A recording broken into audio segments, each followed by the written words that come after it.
Okie dokie. Fucking hair. Fucking hair. Tufts. Right.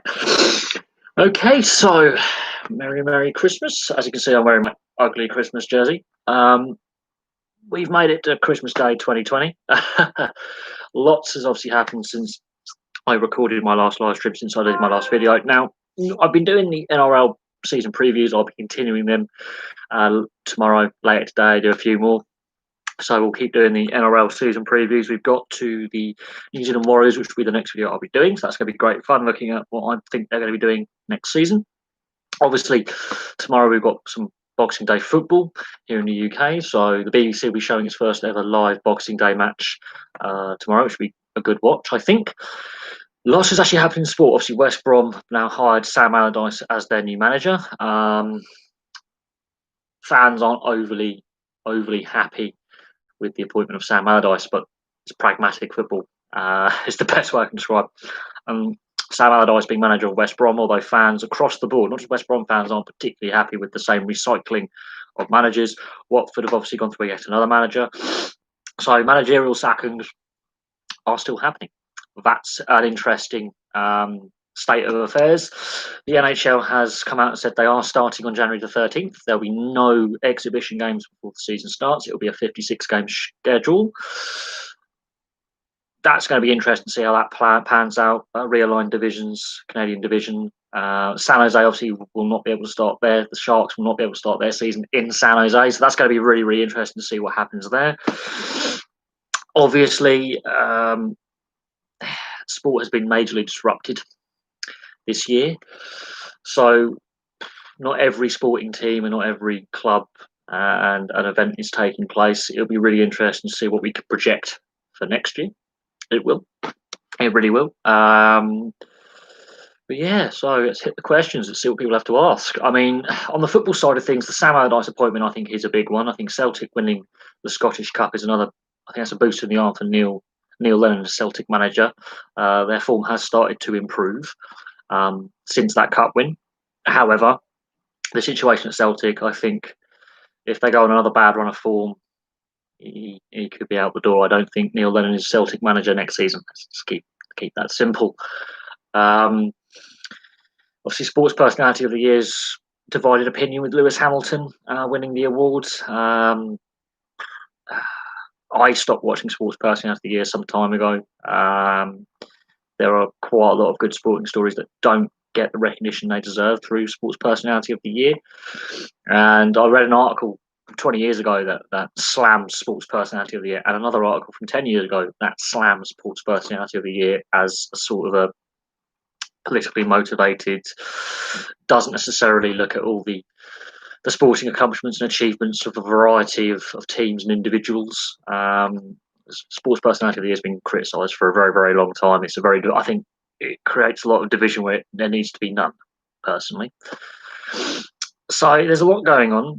It's going to be interesting to see what happens in the transfer window in European football, because obviously the delayed start to the season.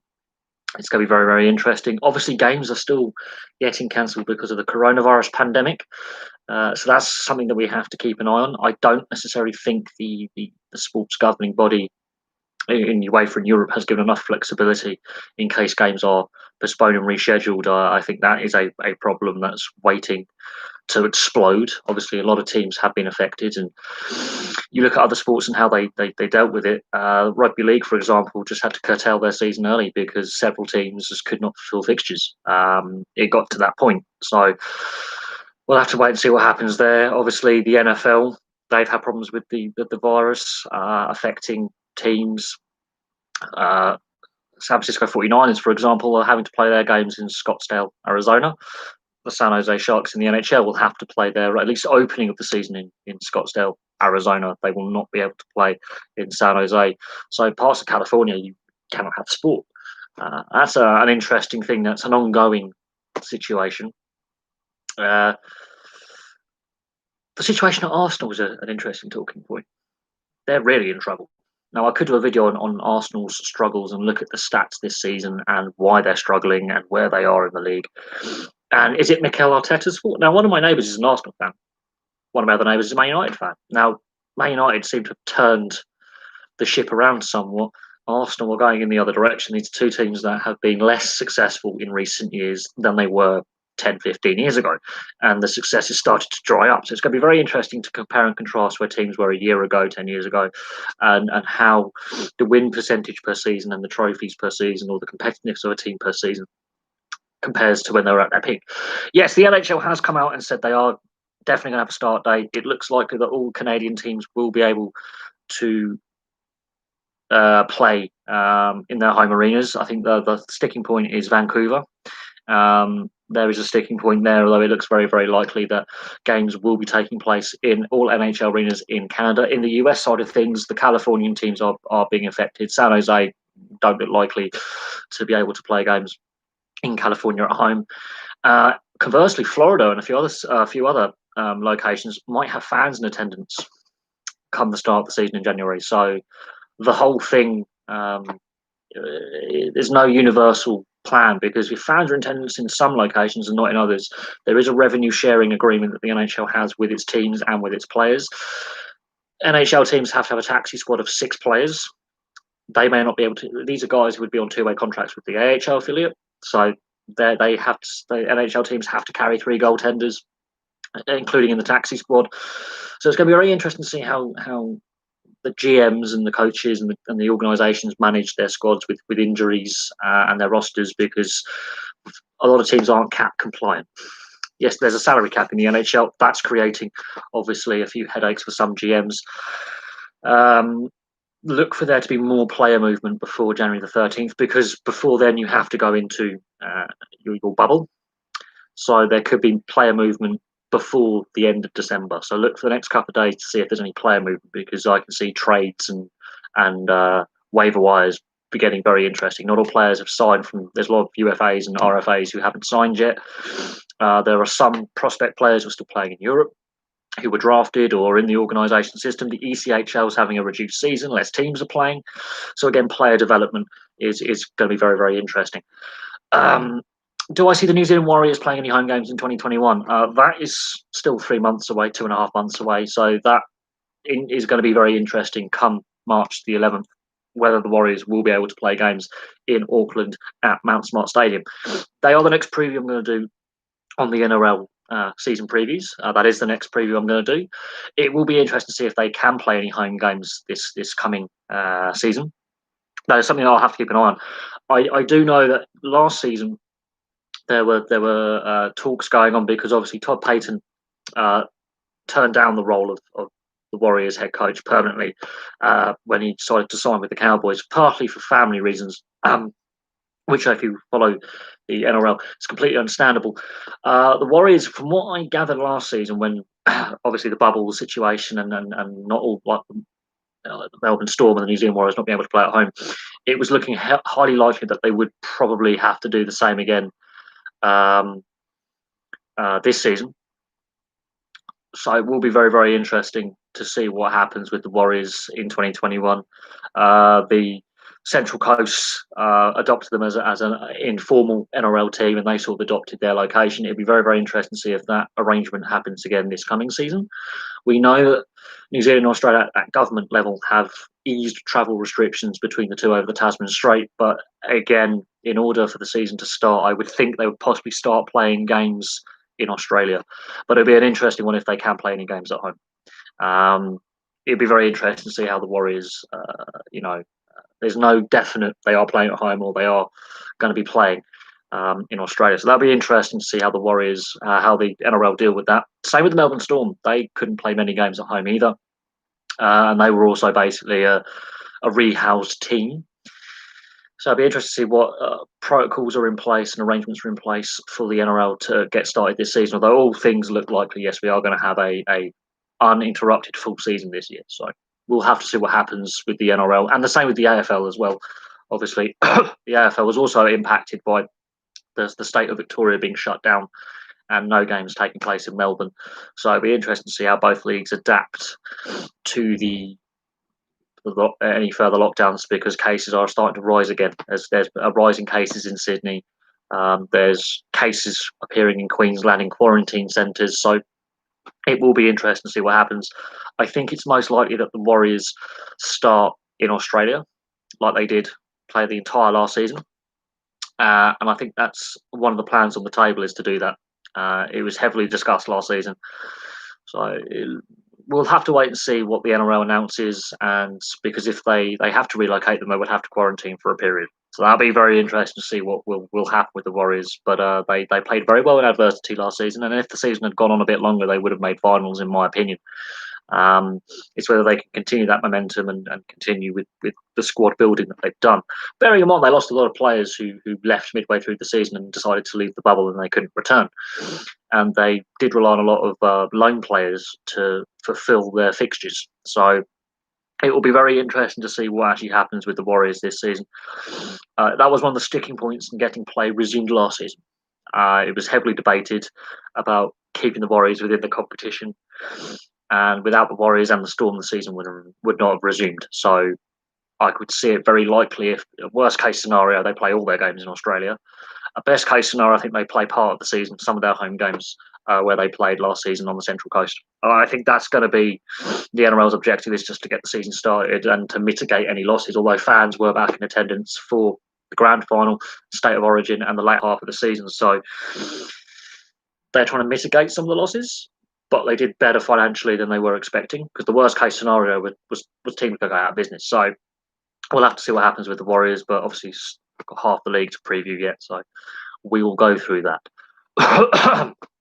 But it's a very interesting question what actually happens. It's the same with the Super League. Obviously, the Toronto Wolfpack obviously have been thrown out of the Super League, and the Leeds Centurions have been voted in as their replacement, which has left some people scratching their heads going, there are probably more worthy teams that could probably compete better in the Super League than the Leeds Centurions. It's the safe bet by the RFL.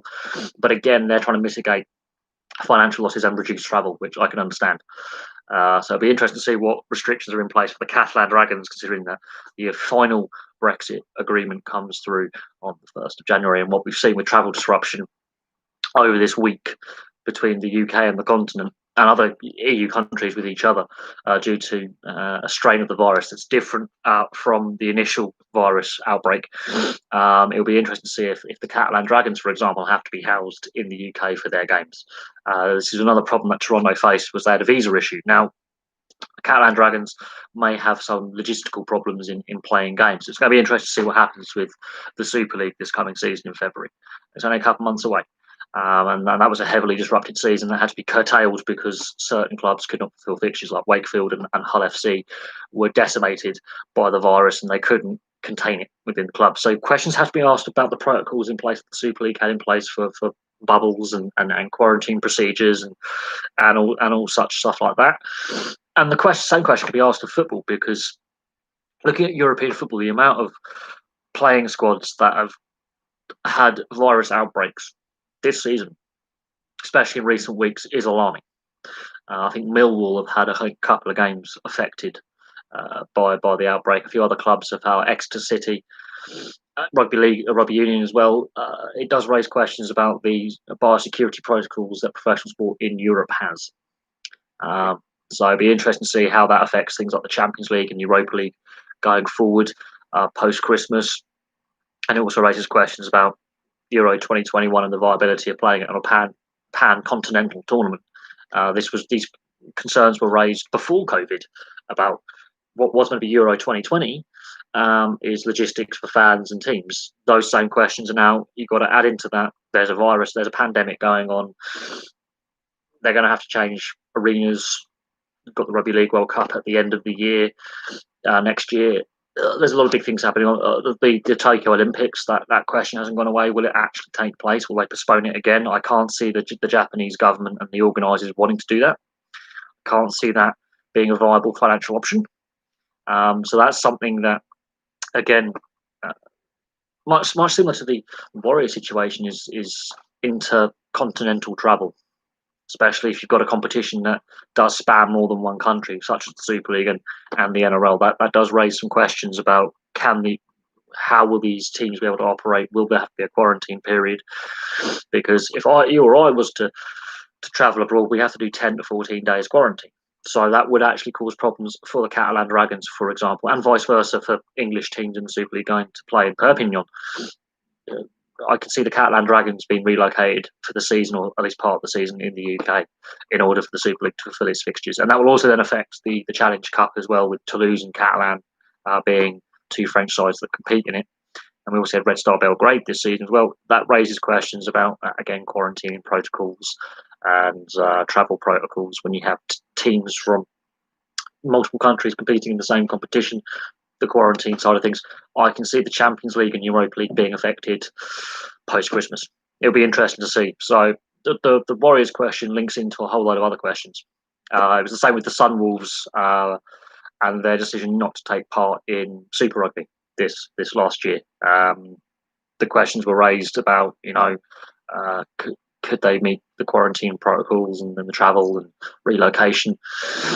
This is one of the reasons why Super Rugby is fragmented completely. And rugby union in the Southern Hemisphere is a big question mark about Super Rugby as an entity going forward, long term. The Eight Nations tournament, Fiji were hammered with COVID and couldn't fulfil several of their fixtures. So again, questions are raised about international sport and protocols. I mean, like the World Juniors ice hockey, the German team and some of the Swedish team came down with positive tests and had to quarantine. So again, there's the protocols in place. If I was listening to an interview with Kirby Dack, the Canadian World Junior captain, he's now out of the tournament, injured with a broken wrist. But if they go all the way to the World Juniors final, that's 51 days they've got to spend in quarantine in a hotel in the bubble. 51 days. And that's before they return to their parent teams, be it NHL teams, AHL, European. These players, if they go through the whole tournament to the final in the first week of January, have to spend 51 days in a bubble. And then they have to report back to their teams to then quarantine again to re-enter the team bubble. Yeah, that's going to be interesting to see what actually happens with a lot of sport in the coming months. The Roosters brought their halfback. Yes, the situation at the Roosters with the halfback position, the way Carl Flanagan was treated with his exit, with several years left on his contract, and him moving on. That was an interesting piece of handling of the situation. The Roosters looked like a very tired team. Come the end, when they got to finals, they just had nothing left. And there are question marks when I get to do their season preview about the fitness of some of their players and issues within that squad. I think the leadership core is ageing, and key players in that leadership core, all of them had injuries this season. Keary, Jake Friend, Boy Cordner, that had an impact, I think, on the final performance of the team. Seeing their three most important players all of them had concussion injuries at some point in the season. Especially Boy Cordner, I think his career, there's a lot of concerns about his ongoing playing future with the Roosters and how long he can keep playing. Same with Luke Keary. He had a few injury concerns the season before last, and he had a few bumps and bruises this season. And Jake Friend had a few concussive blows, and yeah, there's concerns about their longevity as a core going forward and their leadership of that team and the overall. They played a lot of rugby league. These guys have played a lot of games, and the wear and tear is starting to, I think, show on the Roosters. They may have a down year this year. When I think sports are going to be back to normal, well, we've got this vaccine being slowly rolled out over the next couple of months, 6 months or so. I can see the autumn where things start to normalise to a point. Fans in greater numbers in stadiums, restrictions eased, quarantine periods reduced, but the vaccination program needs to be effective. And I would say when the Rugby League World Cup kicks off, I think that will be about the time period when we get to see more normality when it comes to sport in some kind of sense getting back to normal. The Olympics and the Euros are going to be very interesting this summer. That's something I think is going to be of particular note, because what we've seen is the international side of sport is going to be affected. There is no doubt on that. I mean, they're rearranging the Six Nations for slightly later in the spring. I think April. And fans in attendance, very few locations in the UK, for example, can have fans in attendance. Um, we know British ice hockey has had meetings where they've had funding formulas formed for the National League and the Elite League to a point. There's concerns that the Elite League will not have a season because the teams in Scotland, Wales, and Northern Ireland don't come under the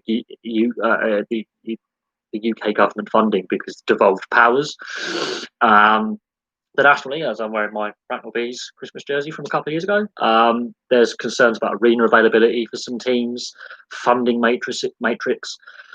The governance side of the sport, they had a vote. It was inconclusive. So the overall governance of the sport, let's say ice hockey in this case, question marks about that. When the tier systems were brought back in, that meant only certain numbers of teams could have fans in attendance. There's no actual fan revenue sharing agreement in, let's say, football, for example. So, smoke in the eye. I don't know when sports get back to normal per se. I think at some point there will be some sort of normality. Whether we have full capacity stadiums or not is another thing entirely. We look. Various sports have had to congest their off season. The football season, for example, in Europe started later. The transfer window was affected. There's no winter break. They've foregone that. There's been outbreaks in various teams. I mean, Dynamo Dresden, for example, who play in Germany, they can't have fans in attendance. They've done a virtual ticket drive that got 3 times the amount of tickets sold because fans can't be in attendance. So they're viewing from home, and they did a virtual ticket drive. They've raised 3 times as much money as they anticipated.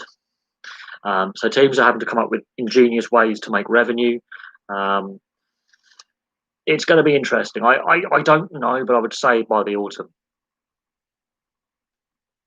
I would say by next season we could be back to some sort of normality when it comes to going to games, be able to have fans in attendance nationwide or Europe-wide or continent-wide in this aspect, and have a more balanced schedule. I think the NHL are looking at normality resuming next season. Obviously, Seattle are joining the NHL, and the expansion draft has had to be rearranged. So that's going to be very interesting to see how that affects things in 6 to 7 months' time. Rugby union, I think, has been a badly affected sport. You look at it, Super Rugby, for example, has just fallen to pieces. Because of all the travel restrictions, South Africa, not like the Rugby Championship, for example, which was the Tri-Nations, was basically the Tri-Nations this season with Argentina, New Zealand and Australia, no Springbok contingent. The South African franchises in Super Rugby are going to join the South African franchises, it seems, in the Pro League. So club rugby has changed. I think international rugby will change as well. I don't know. Honestly, I don't know when we can say sports will definitely go back to normal and what normal will be. But I think the season structures will be a little bit more normal going forward from, I would say, August, September, October. We could see a more normal fixturing next season. Some of the changes they've made with scrapping replays and altering things with like domestic cup competitions, I think, are likely to stay, especially with the FA Cup scrapping replays. I can see that being a long-term thing in all the rounds. Initially, they'd cut replays back to the 3rd round than before. Now I think it's going to be a more permanent thing. The British, I mean, look, the cricket tour was cancelled early. They couldn't complete the cricket tour in South Africa because tomorrow would normally be the Boxing Day Test match, which is traditional viewing. In my family, we watch the cricket on Boxing Day. That's not happening. There were concerns about the bubble. The biosecurity bubble that the ECB put in place. Players raised concerns about it.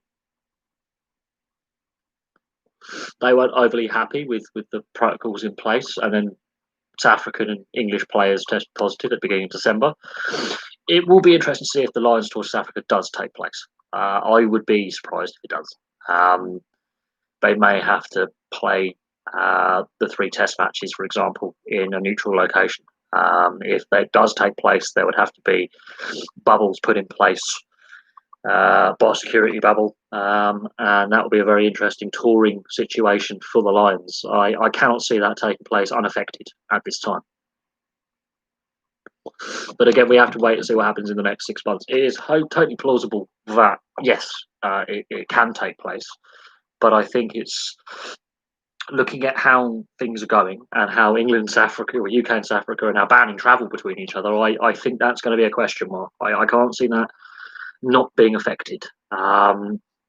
Excuse me. But I think what we've seen is a lot can happen in a week. Look what's happening in the UK in the last week. A lot can happen in a very short space of time. So on the British and Irish Lions tour of South Africa taking place unaffected, then whether it takes place or not, I don't know. Is the simple answer on that question. But a lot can happen in a very short space of time. The situation may completely change next week and the week after and the week after that. So I would watch this space in regards to the Lions tour taking place. But I think they might have to rearrange it with another country, maybe Argentina, for example, maybe Japan. It may not take place in South Africa, but there will be a Lions tour. Whether it takes place in South Africa or the teams have to quarantine elsewhere, that'll be an interesting one. But looking at how Super Rugby fragmented very, very quickly this summer, in where New Zealand had the Aotearoa Championship, Australia had their Super Rugby, and then obviously South Africa had their Currie Cup competition later. It will be, well, they didn't actually have the Currie Cup in the end. They had a brief kind of tournament type. It will be interesting. It will be very interesting, considering that South Africa haven't really played any test matches this year. They couldn't take part in the Rugby Championship.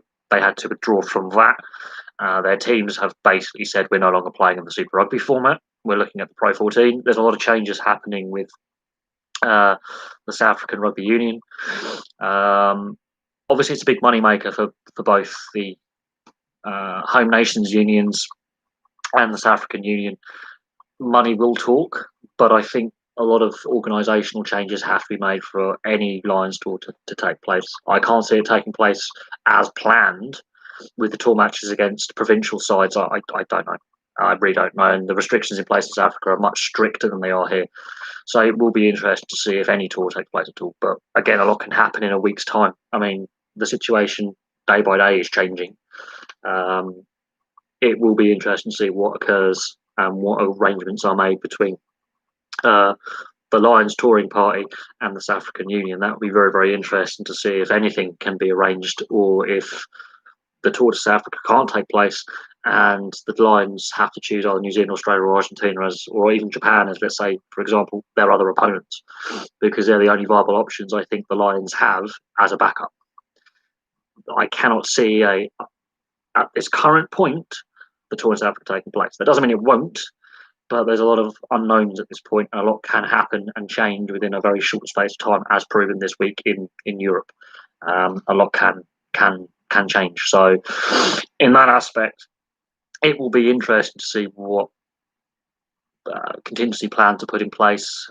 If there's, but I mean, the cricket tour of South Africa was basically cancelled early, so and couldn't complete. So, it will be interesting what the authorities allowed to take place, and what negotiations, because there's TV contracts, there's sponsorship contracts, there's signed contracts between the South African Union and the Lions for a tour.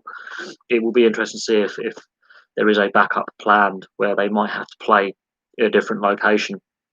They might have to say play in Australia, for example. They might have to quarantine in Australia, play 3 tests there in order to complete their financial obligations, and we've agreed to a tour. But then the sponsors in South Africa and the sponsors and ticket sales, which they would have been put on sale quite some time ago, because the arenas were announced, the stadiums were announced.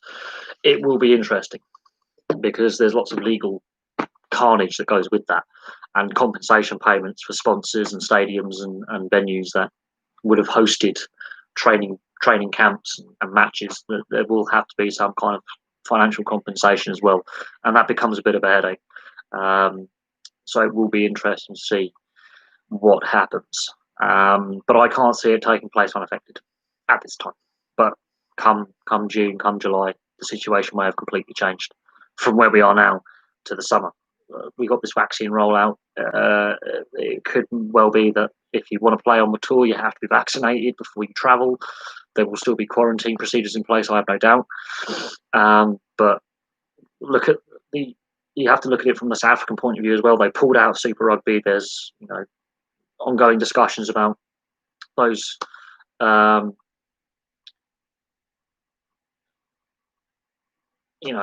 another question's coming. Who do you see signing Hoffman between the Blues and the Bruins? Ooh, that's an interesting question. I would think he would want to stay on the. I think the Bruins probably would be more likely because they've got injuries to key players in the forward positions. I would say the Bruins are more likely. Again, there's the taxi squad situation, but I think Hoffman ends up the Bruins more likely than the Blues, although any other team that has cap space, because look at the amount of teams that do not have cap space. This is the issue where leagues that don't have a cap situation, such as English football, for example, you can just sign a player. In leagues like the NHL, which have what looks like going to be a flat cap for several seasons coming, I can see a team that has cap space because there's a lot of unsigned unrestricted free agents floating around. There's a lot of unsigned players floating around. Look for there to be some more trade moves and signings within the next week. Because if the NHL wants to start on the 13th, players have to be traded and signed before then in order to enter training camp and quarantine, which doesn't leave much time. Today and tomorrow, no action, no signings will take place. I think Sunday, Monday, Tuesday, we are going to see a lot of movement with players being signed and moved because you look at teams like Tampa, for example, they're over the cap.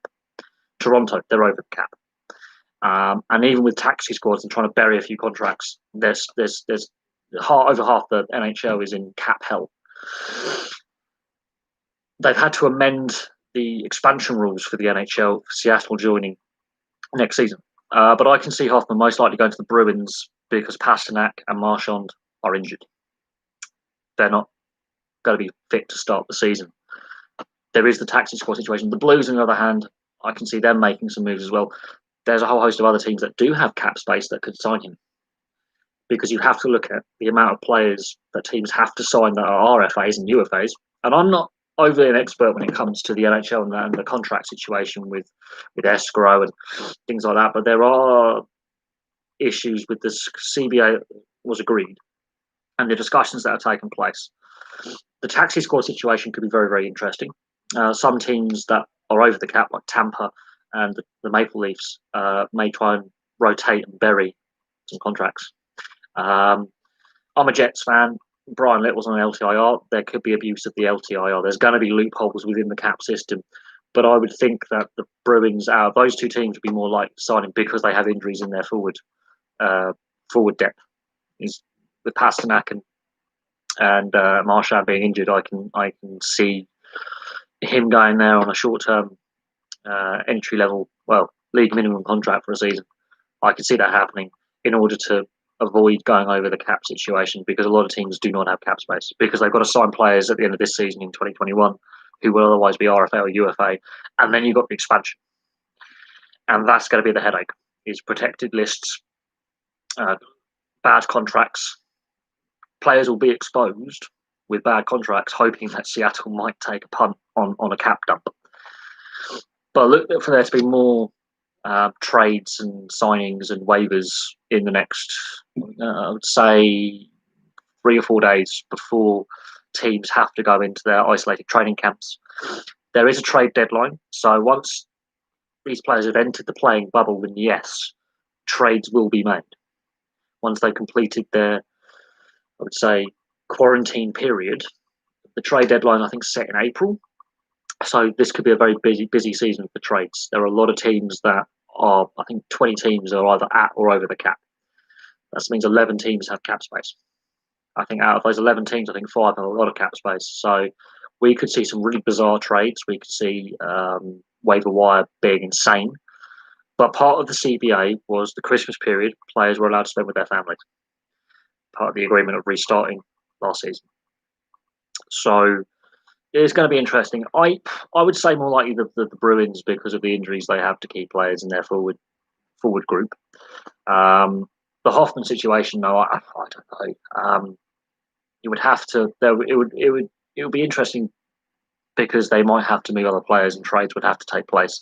And there are a few teams that do have a lot of cap space, but not as many. And with a flat cap, players are going to have to be willing to take less money on a as a UFA or RFA. They're going to have to be willing to take a hit to their pay packet for a couple of years. So GMs are going to have to be very creative in some of the deals that they make, and players are going to have to be willing to take a bit less money going forward. Yes, we know there's prorated salary. Yes, we know there's salary retention and deferred payments. We know that escrow is still a sticking point, but they managed to get these issues ironed out in order for a start date to come on the 13th of January. But it's going to be interesting. I mean, I haven't looked at all the rosters. I haven't really overly followed the NHL since the resumption, but I do know there's a lot of oh god, I'm getting messages for Christmas now. A lot of creative. There's going to have to be a lot of creative roster management by GMs, and with the taxi squad of I think 6 players, including 1 goaltender, that has to be in the taxi squad. It's going to be very, very interesting how GMs and coaches manage the players. It's going to be a very interesting, very, very interesting season where you're only playing teams within your division. There's no conferences this season, which I think is a change, and I think it could be a positive change. I think long term we could just see the top 4 of each division go to the playoffs. I think that may be a permanent change that comes out of this season that may possibly benefit the NHL and competitiveness, because the NHL is always talking about trying to reignite rivalries with teams, and some of the conference realignment we had when Detroit and Columbus went to the Eastern Conference. Detroit, Chicago was always a brilliant Original Six rivalry. They don't play as much, which is a shame. Having an all-Canadian division, there's going to be a lot of hatred there. We get to see the Battle of Alberta, I think, a minimum of, I think, 10 times this season. That is insane. They're going to hate each other. Look for penalty minutes to go through the roof. Look for fighting to go through the roof. We could see some really intense games where the scoring could be down.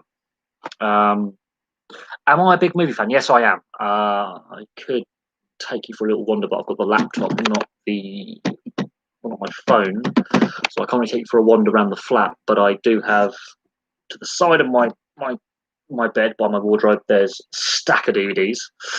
Behind my TV, which is over there, which is not plugged in because the wall socket's broken and the aerial's broken because cheap landlord. Stack of DVDs. I am a massive movie fan. It depends what genre though. If it's a crime film, war film, comedies, action comedies, I like Die Hard, Christmas film. Argue with that. Lethal Weapon, Christmas film. I'll change my mind. Yeah, so I'm a bit of a movie buff. I've got a lot of films I've got some good films floating around. Normally on Christmas Day I would watch Lethal Weapon first thing in the morning, follow that up with Die Hard in the evening, because Christmas, action Christmas, because they're Christmas films. But yeah, I'm a bit of a movie buff. I'm not so happy with some of the films that have come out in the last couple of years. I've been a bit disappointed with some films not quite meeting my expectations.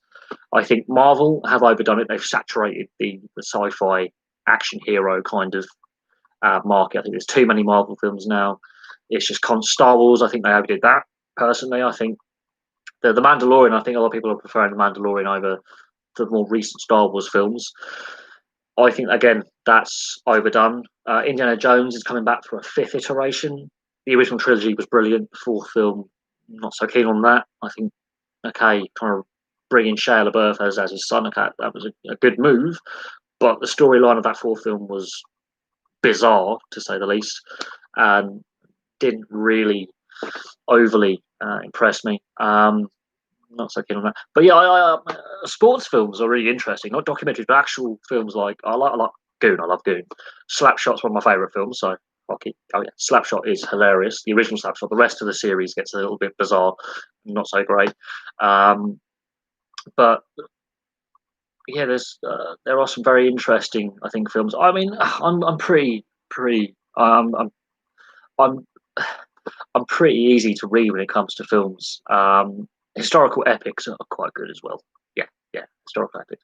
I also like films set in like classical antiquity. Like I like The Prince of Persia. I played the video game as well. I liked Prince of Persia because I like that time period. I liked The Eagle. That was a good film. Centurion was a good film on a very cheap budget, but they're based on around real events of a Roman legion that actually did disappear in northern Britain in the first century AD. That was pretty good.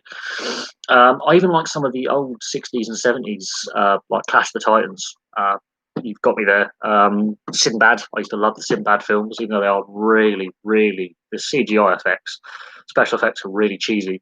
Some of the acting is a bit cheesy, but I like them. Uh, Anything that's set in history, I do like. I have a lot of historical films that are set in history, medieval history. The Three Musketeers, the original Oliver Reed Three Musketeers. So I check them out because Oliver Reed is drunk whilst in those films.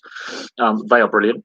In fact, I just like the Three Musketeers. I like that period of history when it's the wars of religion and the beginning of the Renaissance and the beginning of Baroque culture in Europe and Henry VIII and the Tudor period, and then going into the early modern period. That kind of period of history is brilliant. Anything to do with that kind of period of history where there's a bit of court intrigue and a bit of cloak and dagger and they're kind of fun. But I think there are certain film genres that I'm not a massive fan of. Well, people go, why are you dissing Marvel? I think they've overdone it. There's only a couple of Marvel films that I like. They're Deadpool 1 and 2 because Deadpool and Ryan Reynolds because Ryan Reynolds and Deadpool, underrated Marvel character. Mighty Ducks. I remember watching it as a kid, but watching it back now, it's a Disney film that's really badly made. Not gonna lie, it's a cult classic. It got loads of kids into the sport who otherwise wouldn't have watched or played ice hockey. There are a lot of kids in Europe who got into the sport, especially in the UK, because of the Mighty Ducks film. It had a positive impact on society, but at the same time, the film is crap. It's not it's not a brilliant film per se, but as a kid growing up, yeah, the Mighty Ducks was a thing, but Slapshot's better as a hockey film. There are better hockey films out there than the Mighty Ducks. But then Disney were like, we want to have an ice hockey team. Let's have the Mighty Ducks of Anaheim. And some of their early jerseys were hideous because it was the 90s, and now they're cult classics. I still can't get my hands on a Kachina. It just a CCM Kachina in the UK is extortionately expensive to get an original Kachina. We're talking 400 or 500 quid because there's not many of them. But I would love to get my hands on an original CCM Kachina, Arizona. Well, what was Phoenix? But they are so expensive. I haven't bought any new jerseys for a long time. Actually, it's been a while since I've actually got my hands on a NHL or any kind of sporting or NRL gear. I haven't bought any for a while. I mean, it's just I haven't got the money. But I've only paid full price on a few jerseys. I mean, this one I won in a competition. This is a match jersey as well. So this was a spare jersey. So what they call a blood jersey in case a player gets injured and splits his head open. It has got a number on the back. It's a Christmas jersey from 2 years ago. I wear this on Christmas Day. It's my Christmas. This is as festive as I get. I think my favourite sports film would be Le Mans, 1970. Steve McQueen. That is a film because they actually have real shots from the Le Mans race. That is a film. Longest Yard, I think, is a sports comedy. The original and the remake with Adam Sandler. Burt Reynolds in the original, and then you've obviously got Mean Machine as well. Have I ever been to an NHL game? I've never been to the US or Canada. I would love to go. Never been to an NHL game. No. But I've been to a fair few sporting events. I've been to a domestic English Rugby Union Cup final in '99 at Twickenham. I've been to Twickenham several times, actually. Watched a fair few games at Twickenham when it comes to Rugby Union. I've obviously been to many British ice hockey games over the last. Well, I've spent a lot of money. Let's just say that. I've been to quite a lot of FA Cup games, a lot of football league games and Premier League games. I've been to a few of them as well. I've been to Lords to watch Test match, but at the same time, it is prohibitively expensive to do that on a regular basis.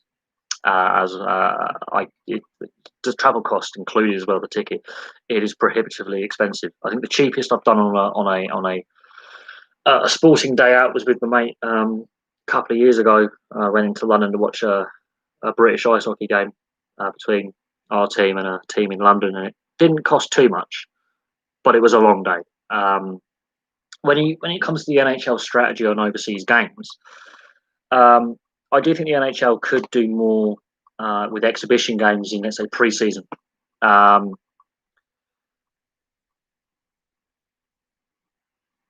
Letterboard, Tyler, films I like IMDb. But since you're a big film fan, if you want to follow me still, I use Letterboard a ton. Yeah, no, link it on my Twitter, absolutely. Whack a link in there. I have no issue with that. That's perfectly good because I'm a big bit of a film fan and I can start doing more videos on the other channel, which I've neglected. I have to review a few books. I mean, I've got a book that I got for my birthday and Christmas from my sister that I have to read and review. I think I might actually do that. So there, I've got a few books that I want to review and a few authors that I want to go through. I haven't bought the latest Xbox or PlayStation because it's for love nor money. They're almost impossible to get your hands on. They have a shortage of them. Yeah, just tweet away. That's fine. Just whack it on. I'll see it on my Twitter feed later when I start posting my rugby league videos of the next. Clockwork Orange. I've got the book as well. I have the film and the book. I have the film somewhere in my collection. I think it's at my mum's. I have the book as well. For me, A Clockwork Orange, very similar to The Crow in the sense that cult, and the censors did try and ban it. So that's something. My Twitter account was suspended for basically no reason again a couple months ago. I kind of done that site anyway because it's awful. I only go on there with a random account sometimes for news. I feel look, I only use Twitter now for uploading my videos, linking them. There's the political extremes on Twitter. I mean, I've had a fair few arguments on Twitter with keyboard warriors where you use facts and they don't like it. Twitter has become very, very nasty. In a sense, very, very nasty in the fact that I feel sorry for athletes, especially when they have a bad game. Let's say a player has a bad game. Let's say you mentioned Hoffman. Let's say he signs for the Bruins. Okay, let's say he does sign. Let's say he signs for the Blues, whatever, and he has a couple of bad games, and then the fans turn on him, so and give him a load of grief. What I feel bad about is the Ottawa situation when he was with Carlson at Ottawa, and there was all that on social media. It got nasty. I don't know. On the console side of things, there's been some complaints about Cyberpunk 2027 and issues with that game having to be remastered and refixed because there's a lot of bugs and people aren't happy with it. But to get your hands on an Xbox or PS5, the new Xbox Gen X, I think it is, near on impossible in the UK. There's a shortage. People just cannot get their hands on them. And there's a reason for that because there's a backlog in the ports trying to get them to distributors. Massive backlog. For love nor money, they're just shortages. People pre-ordered them and couldn't get their hands on them. I'm going to wait until I move again, most likely in April, before I get my hands on both. I will be saving up for both. Not gonna lie, I'm going to be a bit greedy. I want to get both because there's some titles on the PlayStation that are only on PlayStation, and there's some titles only on the Xbox. I've been an Xbox guy now for the best part of a decade, but I want to get both just to cover my bases because there's only a couple of games I want to get, and I'm waiting for more titles to be released. Back onto the NHL and more Europe games. Yes, it would be nice to have, I think, more pre-season games. Regular season, not so much. I would think exhibition games where an NHL team in the pre-season plays a European team in a head-to-head two games. 2 or 3 game series would be really great. I know the Flyers did it a couple of years ago. That would be brilliant. Absolutely brilliant. We have the last time I think an NHL team came to the UK was in 2007, and the Bruins played the Belfast Giants in Belfast. Sold out the arena. It would be nice to see more of those type of games. I think regular season, that with travel schedules and scheduling, it does make it a bit of a pain in the arse. We'll have to see what happens with. We'll have to see what happens with this virus and travel restrictions and quarantine. I think that's going to go on the back burner. It would be nice to see more NHL in Europe. The NFL, though, the London series has that's run its course. Okay, with the NFL and their plan to have a team in London, I did a video a couple of years ago in my old place. So not here, not my last flat, other place before when I was living with my family. I did a video going with the old whiteboard, which is hidden back there at the moment because there's not a lot. I'll have to do a bit of rearranging to get the whiteboard out. The lighting in my current flat is it's not great, so it'd be hard to see the writing. But I did a video on the NFL possibly having a team in London, and the plan was to already have a team in London by now. The attempt to buy Wembley Stadium now, British taxpayer summed up some money for that. So me as a taxpayer, I paid for that stadium to be built, basically. The FA, which is the Football Association here in England, tried to sell it for half price to Sahih Khan, the Jacksonville owner, and that went down like a sack of shit. Pretty much, is the best way to describe that situation. But the situation with the NFL in London, they've used three. Well, they've now got Tottenham Hotspur, which is a Premier League club. They rebuilt their stadium, in part because they signed a contract with the NFL to host games there. 2 out of the 4 games which will be hosted there because Wembley's pitch gets cut to pieces, and Twickenham, being the rugby union, their pitch, while it worked well, again, it gets cut to pieces a little bit, and more than just one sport use these stadiums. So Tottenham were like, "Well, we've got this retractable pitch and all this kind of stuff," and they went over budget and they delayed. The stadium was delayed and delayed and delayed, and there were delays in construction. They didn't complete it on time. There were issues with the stadium. They signed a contract. The thing is, I think the NFL wanted to have a team in London by now. It hasn't happened. They haven't got a permanent home. And Jacksonville, possibly the least successful team they could have chosen if we're going by trying to have the most games, because Jacksonville have had the most games in London. They are the least successful team. Let's have a look at Jacksonville, shall we? I could really look at Jacksonville, how shit they are. They don't win. They are terrible. They've had very few seasons in the playoffs. They make the Cleveland Browns look successful. Just say they are not a good team. And bearing in mind, you're trying to appeal to all the fan bases in the UK. Okay. Now, if I'm going to follow a team, it's the Green Bay Packers. Just cheesehead. Yeah, I like cheese. And I would think if you're going to move a team, firstly, the NFLPA are against it. Secondly, the logistics, the tax, the tax arrangements, the currency exchange. Now with the virus getting in the way, that international travel, I mean, you'd only get 8 home games a season. This is before playoffs. Yeah, let's just basically say, yeah, I think the NFL have missed their opportunity to get a team in London. Just put it out there. I don't think it happens. I think the international series is starting to run its course. Whether they resume it again when restrictions are eased and we can have fans in attendance and this pandemic abates in a year or so, we'll see. But we've got the Rugby League. When the Rugby League World Cup fixtures were announced and where the stadiums were, they didn't choose Wembley. They didn't choose Twickenham. They chose Arsenal's Emirates Stadium, which is very, very interesting because I think the RFL and the Rugby League organisers for the World Cup in October, November next year worked out that there was going to be NFL series games and they couldn't use Wembley, which is where they play the Challenge Cup final. So, Sean, I would advise you to look at Rugby League and the Challenge Cup final and the last Rugby League World Cup, which took place here in 2013. Just look at where they played games. Very interesting they didn't choose Wembley because they know there'll be a clash with the NFL. The NFL London series games take place at the same time as the Rugby League World Cup would take place. So there was going to be a stadium clash. So they worked that in. Plus, they couldn't use Twickenham because Rugby Union, Autumn Internationals, England play there. So it was very interesting they chose the Emirates. Very interesting. They could have chosen Tottenham's new stadium. They chose the Emirates because the clashes with other stadiums in London. That is interesting. Very interesting that an international sporting tournament didn't choose Wembley because they were factoring in that the NFL would be playing games there. Same with Major League Baseball when they chose the London City Stadium. That went down with mixed results, considering that they had cancelled a few overseas games a few seasons before, and I think that damaged Major League Baseball's brand. They pulled out of before.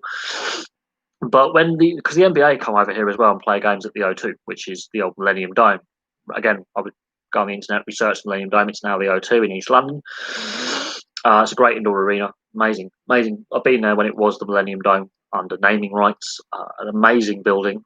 Uh, the redevelopment in that part of London. If you watch the Bond film "World's Not Enough," that the Millennium Dome appears in the opening sequence. That's the building. That's the O2. Um, I think the issue with the NFL, and I think they've had what 13 years now. This London, so they started in 2007. It was a one-off game. It was very successful. They expanded on that, and then they grew it from a one-off game per season to several games per season. There are a lot of logistical things that I think prevent it happening as a permanent team. The failure to buy Wembley by Jacksonville and Saheed Khan left a bad taste. I think damaged the brand. The last time Jacksonville were over here playing, they had players arrested for various misdemeanors on a night out whilst on a team curfew. So it shows not a good look for the NFL and players misbehaving. And I think it's sort of run its course because if the NFL was to have a team, I've done a video on this a couple of years ago, detailing the finances, getting percentages out and quotes, and also I filled up my whiteboard. I ran out of pen. I think I ran through 3 pens making the videos. Man, it took me 2 hours to prep it as well. It was a pain in the ass. The NBA, I think the Boston Celtics CEO was interviewed at roughly the same time because they obviously have games in London as well. And the interviewer, the member of the British press, had the question: do you see a North American, so we're including NFL, NHL, NBA, Major League Baseball. You could class the CFL in there if you really want to be brave, because the CFL is basically bankrupt. MLS, all these various. Do you see a North American sports franchise and a league, professional league, having a permanent team in Europe, not just London, Europe? And his answer was 10 years ago, yes. Now, no. Because something has happened between 2007 and now. And that was 2 things have happened: the financial crash, 2008, and the coronavirus, COVID-19. 2 major things I think would prevent an NFL franchise being successful in London. I think the NFL have missed their opportunity to relocate a team. Plus, you would have to get the NFL Board of Governors, so all the teams to agree to a relocation. I think it's a 2/3 majority is required in order for a decision to pass, same as the NHL. And the NFLPA, again, would have to agree. And again, you would have to, I think, have I think there's a cut-off point percentage of members of the NFLPA would also have to vote on, moving a franchise. It doesn't look likely. The NFL itself, I think, there's too many obstacles in the way. I'm not sure enough owners would be willing to go, right now we've got to pay for travel overseas, get through customs, currency exchange, wages. How would it work? And then you'd have to look at the British fan base, so people like me. Are we willing to pay that much money for just 8 home games a season?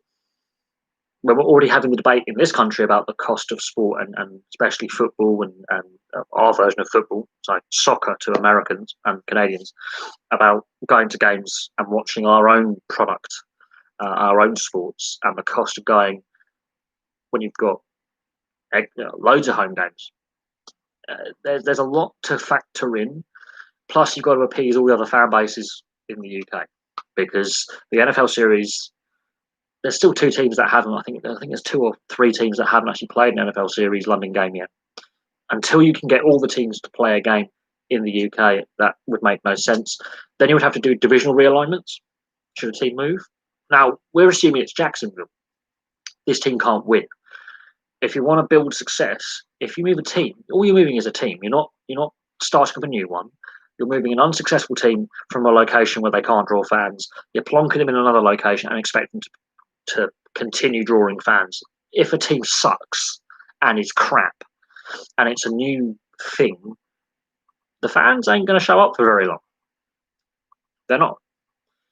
And then it becomes an expensive failure. That's another risk I think the NFL doesn't want is, let's say it is Jacksonville, for example, because the owner of Jacksonville owns Fulham, which is a football club, English football club here in London. And they struggle.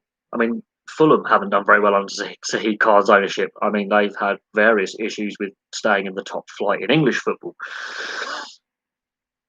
Also, okay, your main team is Seattle. That's great. The Seahawks are a brilliant team. They're a successful team. They've won Super Bowls. They have some good players. You have a great fan base. I can't see Seattle leaving the Seahawks leaving Seattle because, well, you're the loudest stadium on the Guinness World Records for decibel level. Sorry, the way they say the stadium is insane. The fan base, I don't think would be happy with that. Look at how the Oakland Raiders just moved to Vegas and become the Vegas Raiders. That didn't go down well with the fan base. I'm not gonna lie. The Raiders have been moved so many times though, it's sort of part and parcel of the Raiders fan bases. You're gonna move every 20 years and you're gonna suck wherever you move to. That's gonna be interesting. But there are things that, yeah, hurdles in the way. The team. So let's say Jacksonville or Cleveland, the Browns, because the Browns suck as well, although they're better this season. The reason why teams relocate is generally they're crap. They don't win. They can't draw fans, and the owners are like, I either sell or relocate the team. I want to make money out of this. Jacksonville doesn't draw fans, can't win games, can't make playoffs. Let's move the problem somewhere else, and then another market has to deal with failure. And when you're trying to grow, and yeah, the NFL has got a fan base in the UK. I'm not denying that, but I think it would not work. I've tuned out of the NFL series in London now. I'm watching it less. I think the British sports fan or the European, because we could look at France, we could look at Paris, we could look at Berlin, we could look at Madrid, Rome, any major Hamburg, any major European capital city or major, is with the fan base A, tolerate the ticket price and B, tolerate failure? The answer is probably no. Yeah, hit your question before you go, because I know obviously where you live it's 6 o'clock in the morning because I'm 8 hours ahead and that's not cool. So obviously you'll be ahead in something. I love rugby but never watched any official leagues and so I don't even know what main leagues are called. Right, okay, there are two types of rugby. You've got rugby union and rugby league. Now rugby league is not a league, okay? It's a separate sport. Rugby league is rugby league and rugby union is rugby union, although we just call it rugby. You got So on the rugby union side of things, in the US and Canada, you have Major League Rugby. I suggest you check it out. They have a YouTube channel. All the games are on there. They've now brought in a draft. They've got some great overseas players from the Southern Hemisphere and Europe who've played international level. If you want to learn rugby union, I suggest you watch Major League Rugby. That's started a couple of seasons ago. I've really enjoyed it. I think it's a very entertaining watch, and you can learn a lot because it's a slightly lower level of intensity. So it's played at a slightly slower pace because the quality level isn't as high as the European or Southern Hemisphere leagues. That's a good start for rugby. In rugby league, you've got the Super League here in the UK and France. You've got the NRL in Australia and New Zealand, which is my favourite sports league after the NHL. And that's rugby league. So there's differences. Differences are rugby union have 15 players on a starting lineup with subs. That's rugby union. Rugby league you have 13 players on the starting lineup with subs. You're also limited in rugby league to interchanges. So when you rotate players, there are rules in place depending on the league. And the two main leagues are the Super League and the NRL, but there are other leagues around the world as well. There is an East Coast Rugby League in the US, by the way, at semi-professional level. But there's rules on the interchange bench. And the structure of plays, they're very similar in the structure of play. You can only pass the ball backwards.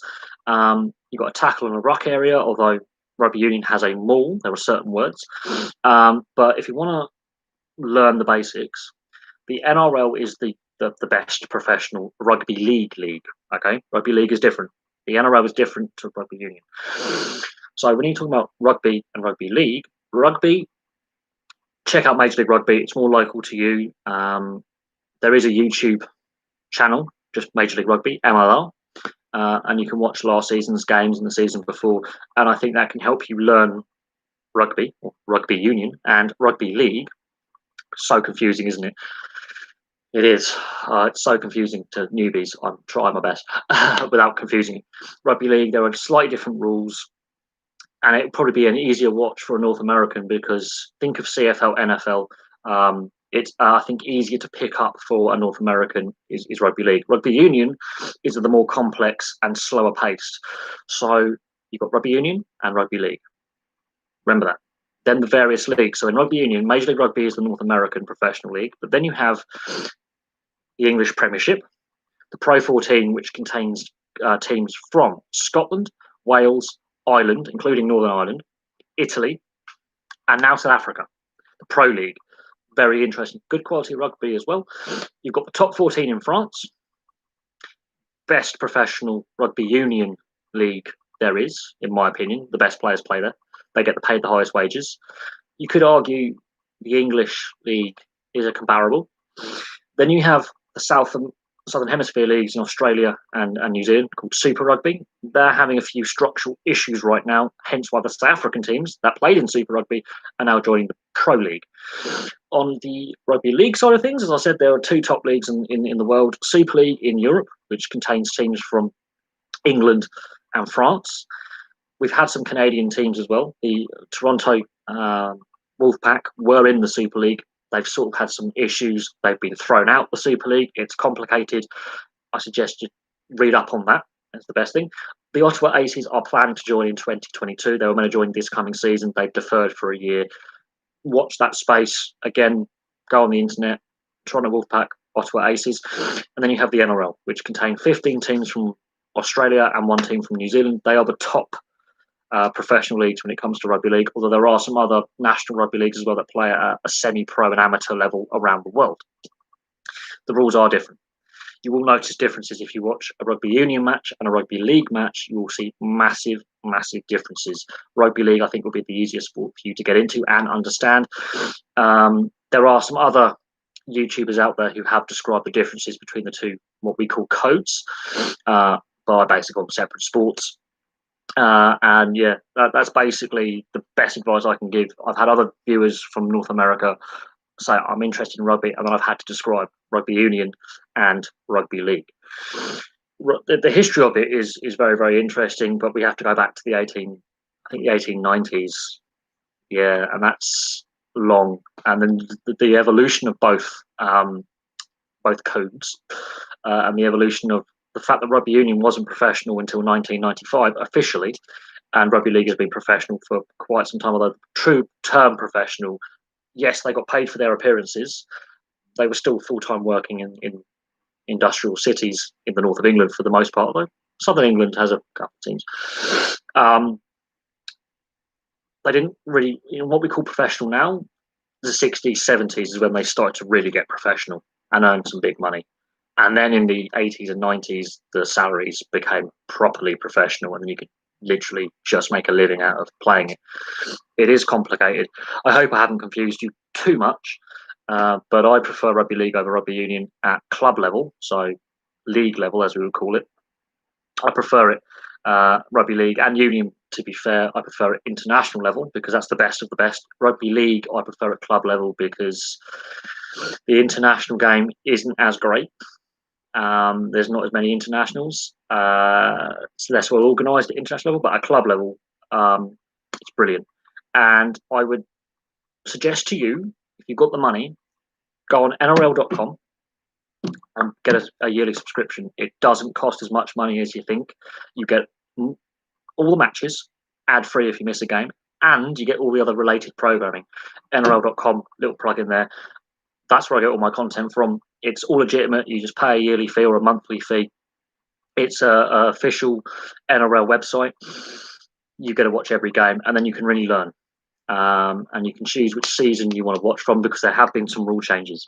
But there you go. That's my basic starting point. I know that the North American broadcasters, there have been rugby union matches of the European leagues played over in I think Chicago's had a few games out in Boston, and internationals have also been played. I think Ireland beat the All Blacks, New Zealand, at Soldier Field in Chicago for 100,000 people. So there is an interest in both rugby union and rugby league in the US and Canada. The US has qualified for the next Rugby League World Cup, and they regularly qualify for the Rugby Union World Cup as well. So yeah, there's your basis. I hope I haven't confused you too much because there's a lot of rugby union and rugby league, but Major League Rugby, I think, is the best place for you to start to watch rugby union. It's easily accessible in the US, and they have a YouTube channel. And rugby league, yes, the confusion there is a completely separate sport. Very similar basics, but it is actually separate. The rules are different. The same premise of pass backwards, kick forwards is there. Offside rules. Rugby league is easier for North Americans, I think, to get into because of the link to the NFL, CFL. If you've watched a lot of NFL, CFL, you'll pick up rugby league pretty quickly. There are other YouTubers out there who are covering, a lot of them are North American, who are covering, reacting and understanding rugby league and discussing it. Menke is a good one. He's a North American YouTuber who is starting to learn the AFL, which is Aussie rules, Australian Football League. That's an interesting competition if you want to have a look at another footballing code. And then, of course, you've got rugby league as well. So there you go. I didn't know how many leagues there were. I'll look into all that and probably keep the link and timestamp. There's two different leagues called Super Rugby and Super. Right, Super Rugby is rugby union. Super League is rugby league. Yeah, Super Rugby has sort of had, because of the virus, had a bit of a breakdown because it contained teams from Japan, Australia, New Zealand, and South Africa. The Japanese team has left. The South African teams have left, and the Australian and New Zealand have split into their own domestic Super Rugby competitions. There were concerns that it was not making a lot of money, issues with attendance, and then coronavirus sort of stopped international travel, so you couldn't play interconference games because that was a pan. And there's teams from Argentina as well, so we don't know if the Argentinian team is going to stay long term, although there's a new professional Southern Hemisphere South American rugby union professional competition called, I forget what it's called now, but that's America's Rugby League, I think. America's Rugby Championship. That's, I think, starting up in conjunction with Major League Rugby in the US. But on the rugby league side of things, I would say the NRL is the better of the two out of Super League and National Rugby League. The NRL is better, and there's an NRL website which you are eligible to watch games because you're not in Australia and New Zealand, and it doesn't cost. It costs me £130. I don't know what that is in US or Canadian dollars a year for a year subscription. I get a whole year. Not a lot of money. It's cheaper than cable, and you get every game, not just a handful of select games. But yeah, I would suggest you check out the various leagues. A bit of research is needed. So when I say rugby union and rugby league is a separate sport with professional leagues. It gets confusing with the word league being used so many times, and rugby union is normally just called rugby. Is the best way to avoid confusion. So when you hear someone say rugby league and then rugby, they're different. But then the various professional leagues will have Super League and Super Rugby and then National Rugby League, and then you get a Major League Rugby, and it gets a bit of a head scratcher. But Major League Rugby is the £130 a year. I get to watch every game and all the related TV programming in full without like the stream getting shut down, and it's cheaper than cable, and actually it's more reliable than a legal stream. I get all the media content, not just bits of it. Rather than just, I'm streaming a game illegally, I get all the various other TV programs. It is in HD. It's also in 4K if you've got a 4K PC setup. Yes, NRL.com. And the AFL have their own website as well, a sister website. The AFL, you can get all the AFL games and related programming for the same price, which I'll be signing up for in March or April or May. I've got to try and balance it where I sign up for both. Yeah, but it's £12.50 a month or 130 quid a year. It went up by 50p. It is cheaper than cable, and you get a full season. You get all the programming. It's not just the matches. You get all the other stuff, like the highlights packages, the discussion programs, the various documentaries. There's some really good documentaries. They reshow the classic matches. The NRL website is brilliant. You get about 9 channels worth of stuff. 9 different TV series you can get, including the documentaries, one-off documentaries, the panel programs where they discuss, bits and pieces, podcasts. There is a lot of really fun stuff to watch. I know the US cable prices is extortionate. It's not much different over here. I mean, yes, okay, it's a bit cheaper over here, but for what you would pay on Sky, and you only watch a handful of games selected on Sky TV, I watch every NRL game. I have not missed a game this season. It's been good, especially with the pandemic and not being able to go out and socialise. In the evenings, if I miss a game in the daytime, I watch the replay, full replay, no ads. And on the weekends, because again, not being able to go out and go to the pub, I can just wake up in the morning and watch 2 to 3 matches a day and have a whole day of going, I can watch this, and it's good. No, I think the worst ones are when the games kick off at 5 in the morning. But if you miss that game, you can watch it full and uninterrupted later in the day. After let's say on a weekend you've got the Super Saturday. One game kicks off at 5 or 6, sometimes 7. One game kicks off at 9, and one game kicks off at lunchtime. You miss the first game in the morning, just watch it after the other two, and then you've missed all the ads. It's it. I like it as a tool because it keeps me up to date rather than I missed a game last week. I've got to find an illegal website, and then the stream may, the replay may be in a foreign language with subtitles, which is a pain because I have found a few that the commentary's in Russian, for example, which is a pain. So having that as a cheap alternative and a regular alternative, it's good. I enjoy it. I really enjoy it, and I will be signing up for the AFL one as well. Come the start of the AFL NRL season, it is worth it. It is worth the money. Because you get all the content that we get in Australia if you were an Australian citizen. If you were living in Australia and you had their Fox package, you're getting all their Australian package for £12.50 a month, where they're paying a couple $100 a month for all that. It does make financial sense. It's not bad. And you get all the State of Origin as well, which is normally on the Nine network. And you get all of that on the NRL.com as well. So it's not a bad trade-off. Yes, you are paying some money out. Yes, it is an illegal stream or it is on a free website where the match replay is put up, but the commentary's in English, and you get all the other related TV programs that come with the NRL. So it's not a bad little one. You've got the Matty Johns podcast, which is hilarious. You've got NRL 360, which is hilarious, where they're discussing all the news of all the goings on. You get all the matches. Plus, you get the previous seasons as well, all archived. So if you missed any games from 2019 or 2018, they're all there. Yeah, I will be getting the Aussie Rules, the AFL.com, later in I think March or April. Well, I've got to move again, I think. So financially, I won't be able to watch the beginning of the season, but the beginning of the season is normally a bit naff anyway until you actually get in a couple of games and you work out who's winning, who's losing. But I will be getting the AFL.com subscription.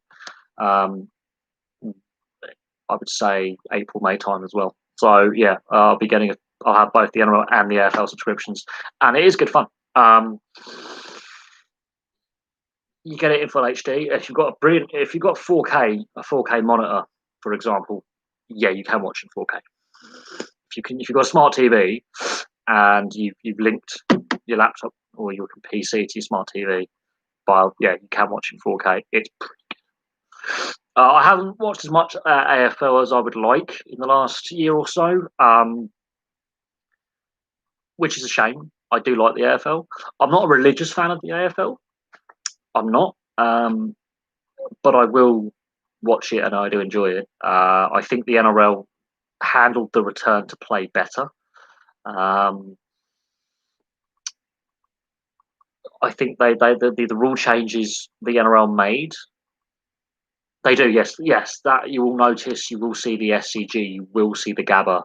You will see Adelaide Oval. I think the Wacker Oval in Perth was used. They have built some purpose-built AFL stadiums in Melbourne. There's Marvel Stadium, for example, which is purpose-built just for AFL. No cricket takes place. But traditionally, yes, you can play on a cricket ground because cricket's a summer sport and AFL is a winter sport. Therefore, you don't have a clash of games. So yes, when it's the cricket off-season, this is, I think, where cricket clubs and AFL clubs, Aussie Rules clubs, mostly in the state of Victoria, but in other states and territories around Australia, the cricket clubs and the AFL clubs weren't making revenue when they weren't playing games in their off season. So they sort of worked together and worked out we can share the same arena. The stadium can make money and the clubs can make money. So yeah, they do use. You will see one-off games take place at the Gabba, at the Sydney Cricket Ground. You will see the Adelaide Oval has hosted a lot of games. The MCG, that's where the grand final takes place at the Melbourne Cricket Ground. 100,000 people. Yeah. The traditional AFL pitch is the size of a test cricket oval, basically. It does. It is an interesting sport. Gaelic football is similar in a sense. There are a lot of Irish players who do play in the AFL because the Gaelic Amateur Association, in the name, is still amateur, and some of the best Gaelic football players have gone over to the AFL. Which is a problem I think the Gaelic Amateur Association is still going to face for a long time unless they turn professional, which in their constitution says they're against. And a lot of traditionalists say there's a reason why we're called the Gaelic Amateur Association, and a lot of it's historical and political. It's to do with when Ireland was part of Great Britain. So pre-dating 1921, there's a reason why it's called the GAA, because they class our professional sports garrison sports, which are played by Protestants, and so Catholics would play the GAA. There's a lot of Protestants who play in the Gaelic Amateur Association sports as well, but a lot of it's historical and a lot of it's political. But until the Gaelic Amateur Association goes professional and allows hurling and Gaelic football to be professional sports, they will continue to lose, especially Gaelic football, their best players to the AFL and to rugby union as well, and to field hockey, sports that actually pay a professional salary. They will continue to lose some of their best and talented. Will go over to Australia because they can earn a living and get paid quite well in comparison. So that's something that I think I mean, a lot of the Irish players have adapted really well to the AFL as well. I wouldn't say they're household names for us in the UK, but if you're Irish and you follow the Gaelic Amateur Association and you follow hurling and Gaelic football, these guys are household names in the Republic of Ireland. They are like they're fated as celebrities. They make big news over there. They make the media. They are celebrities. But they go over to Australia and in cities like Melbourne and Adelaide, especially in the Melbourne clubs, they are again superstars. They are celebrities. But in the UK or the rest of Europe and North America to a certain extent, you go, who are these guys? What's this guy? Who's this guy? Because it doesn't get the media coverage. This is where I think the Gaelic Amateur Associations and the AFL to a point need to increase their outreach, their overseas exposure. This is where I think the NRL on an international stage does better. It does, because you've got the Super League, you have the World Club Challenge, you have a World Cup, whereas AFL Aussie Rules is only played in Australia. Rugby League is played in other countries. And now we're seeing Greece and Jamaica qualify for their first Rugby League World Cups. The sport is growing. But no, the AFL is a great watch. It's a lot of people, when they first watch it, get really confused. But once you've watched, I think, 4 or 5 games, if you're a newbie, the rules are quite simple. It looks confusing. It actually really isn't. I've actually played a bit of Aussie Rules. It's not as confusing as you would think. It's actually a more simple game to play than rugby union or rugby league. It's actually far more simple to play because there's no offside. You can just run around and have fun. So if you're not necessarily the most structured player, it actually is quite fun. You just got to be able to catch a ball, basically. Passing, you pass by punching it like that, and kicking it, well, as long as you can give it a good wallop with your foot and be accurate to your teammate, who all you got to do is be able to catch a ball, basically. The tackling is brutal, but as long as you have good hand-eye coordination, Aussie Rules is actually a very simple game to play. To watch, if you're a newbie, it can seem like this is disorganised chaos. There's just what's going on, but actually, once you get into it, it's quite simple. It's quite an easy watch, really. If you're a casual sports fan or a casual fan of you'll watch any sport, and let's say there's no football on, or there's no basketball, or there's no ice hockey, or there's no rugby league, and there's an AFL game on that particular day, and you whack it on the TV, or you've got it on a stream, or you've got an internet like me, a subscription, and let's say there's no NRL game there's no pre-season game that day, because the pre-season, I think, is where I think the AFL does it better with their pre-season tournament. Yeah, it is a good watch. It is a very, very good watch. It's a relaxing watch. It's not overly you can sit there and just watch it and go, actually, this is kind of entertaining. The scoring is interesting. I think that's where people scratch their head a little bit. But in reality, it's actually very similar to Gaelic football when it comes to the scoring. Very, very, very similar. And there are a lot of similarities between the two sports. But yeah, I think the AFL, domestically in Australia, well, I think what the AFL does really good and has done really well, and where the NRL falls down is scandal and misbehaviour of players and club officials and issues of that sort. You'll see less AFL players get involved in post-match or off-field activities that may or may not lead to suspension, fine, criminal investigation. The AFL seems to have a much better track record with off-field issues, where the NRL seems to have a lot more players and club officials and clubs getting into hot water over various problems, including salary cap breaches, misbehaviour, and otherwise negative headlines. The AFL has less negative headlines. As a sport, it's not a hard watch. I would say if you're just casually watching, it's actually kind of relaxing to watch it. It is an intense sport, but I find it a very easy watch. And once you've watched a few games and actually, let's say, watch a whole round of fixtures, you would pretty much figure out the sport. It's actually, once you've watched 4 or 5 games, it's an easy game to pick up because there's no offside. It's brilliant. There is no offside. You cannot be offside. It's brilliant. That's we always have the debate about offside or in football, European football, rugby union, rugby league, the offside, ice hockey, these kind of sports where there's offside lines or there's an invisible line on the field where you pass this point you're offside, whether it in an attacking or defending sense. There isn't that in AFL. That's where it's far more simple to watch. And there's less contention when it comes to when we're discussing VAR, for example, in European football. Or association football is the best way to describe that. Soccer, and how much of a headache it's now become, and the issues that of the implementation of the technology. You don't have that in AFL. It's fantastic, brilliant. You have far less head scratching and going, "Why is that decision? This is ridiculous." You don't get that, and they are athletes. The AFL. It's great fun. But I'm a bit annoyed, but I just didn't have the time to watch both a full NRL season and a full AFL season this last year.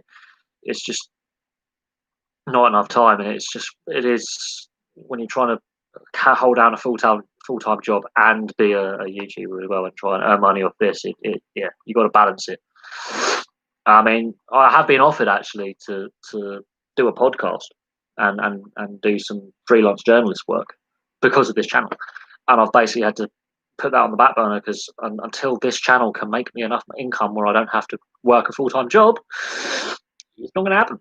It's not going to happen.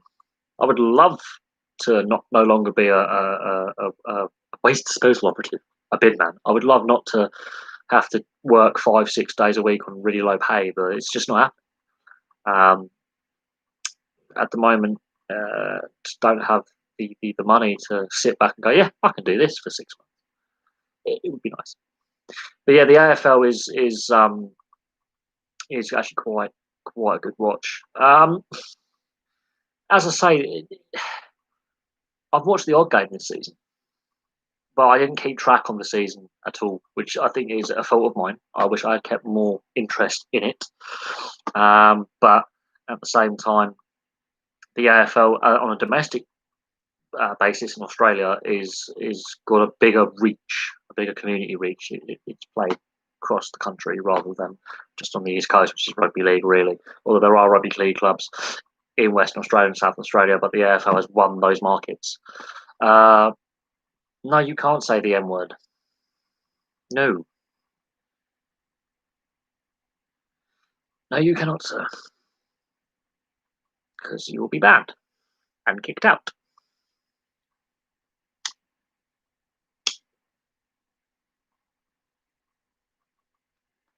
But no, yeah, the AFL, I think I will be watching more of this coming season. I think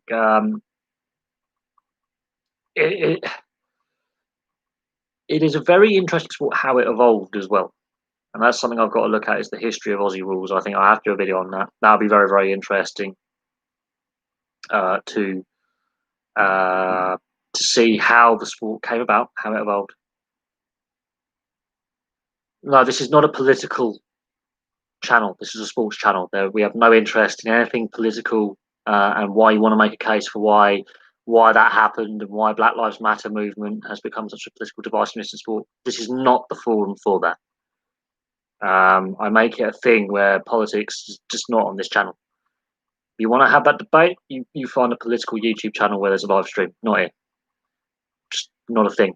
You will be told to go elsewhere. I have moderators for a reason. For idiots like you, we're not having this discussion. Someone tried to bring a Trump discussion on this channel once. It did not end well for him. This is a sports channel where we discuss sport. And yeah, politics and sport shouldn't mix.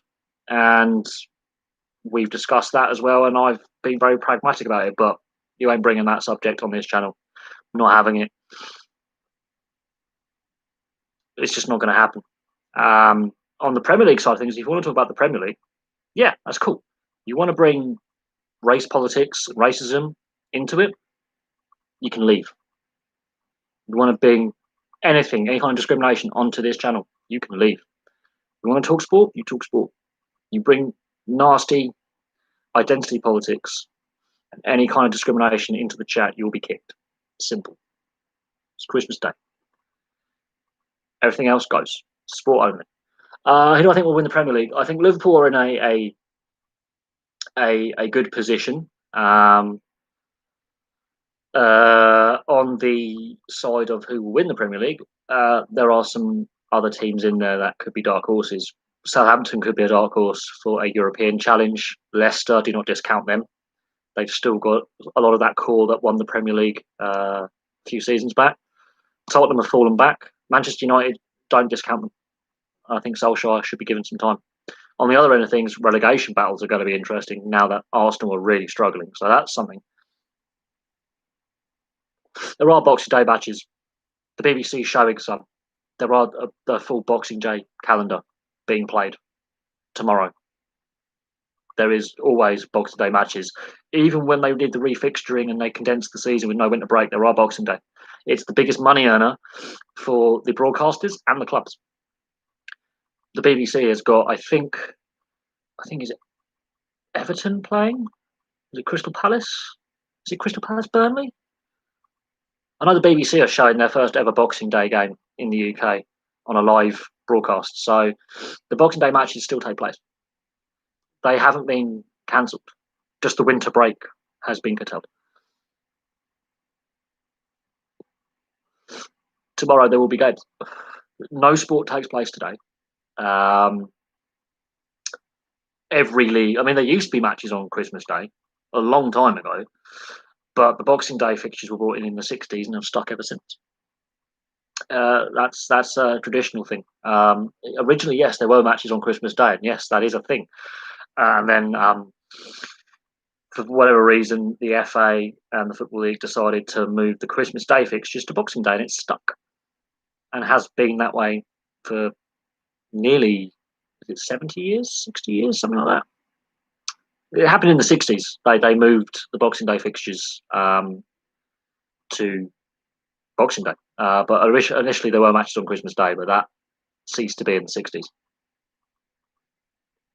Other leagues and other sports have also had Christmas Day fixtures that have also been historically played, and then they again decided to move them on to later in December and January. Certain leagues shut down over the Christmas week and have no matches taking place whatsoever. But traditionally, yes, Christmas Day did have matches, but public transit to and from games, the way the sports have modernised, can you imagine, without the coronavirus pandemic, for example, can you actually imagine trying to, with no transport on Christmas Day, trying to get, let's say, Old Trafford, for example, the Emirates, White Hart Lane, Anfield, Goodison Park, St James's Park, the logistical transport nightmare of getting anywhere between 50 and 80,000 fans to and from a stadium when there are no trains, there are no buses, and limited taxi drivers available and Ubers. Can you imagine that? There's a reason why, as time has gone on, there is no sport on Christmas Day. Boxing Day is a different thing, but again, there's limited travel options available for a lot of people. Long term, can the Boxing Day fixtures carry on? That'd be interesting, very, very interesting. But it's a staple of European, especially European football, that matches take place on Boxing Day now. It's been that way for a very, very long time. Other sports go into a winter break, other leagues go into a winter break, but I think with the delayed start to the European football season because of the pandemic, the congested off season, and the lack of winter break, it's all taking place right now. But a lot of matches have been postponed because of the virus outbreak in club squads. So it will be interesting to see the quality of the matches tomorrow. It will be very, very interesting to see the quality of games played. That will be very, very interesting. But as I say, Boxing Day, there's no plans to postpone or cancel games. There's no bad weather due tomorrow, so we should have some pretty good playing conditions considering we are in the middle of winter. The thing is, there's no fans there, which is a massive, massive shame. But it is what it is. Let's have a look at the Boxing Day fixtures and see who's playing on Boxing Day. Let's have a look. Have a look at the fixture list. Let's have a look at the fixtures tomorrow. Let's see who's playing. I think all leagues are playing on Boxing Day as well. Let's have a look. Oh dear. This is football. Let's have a look.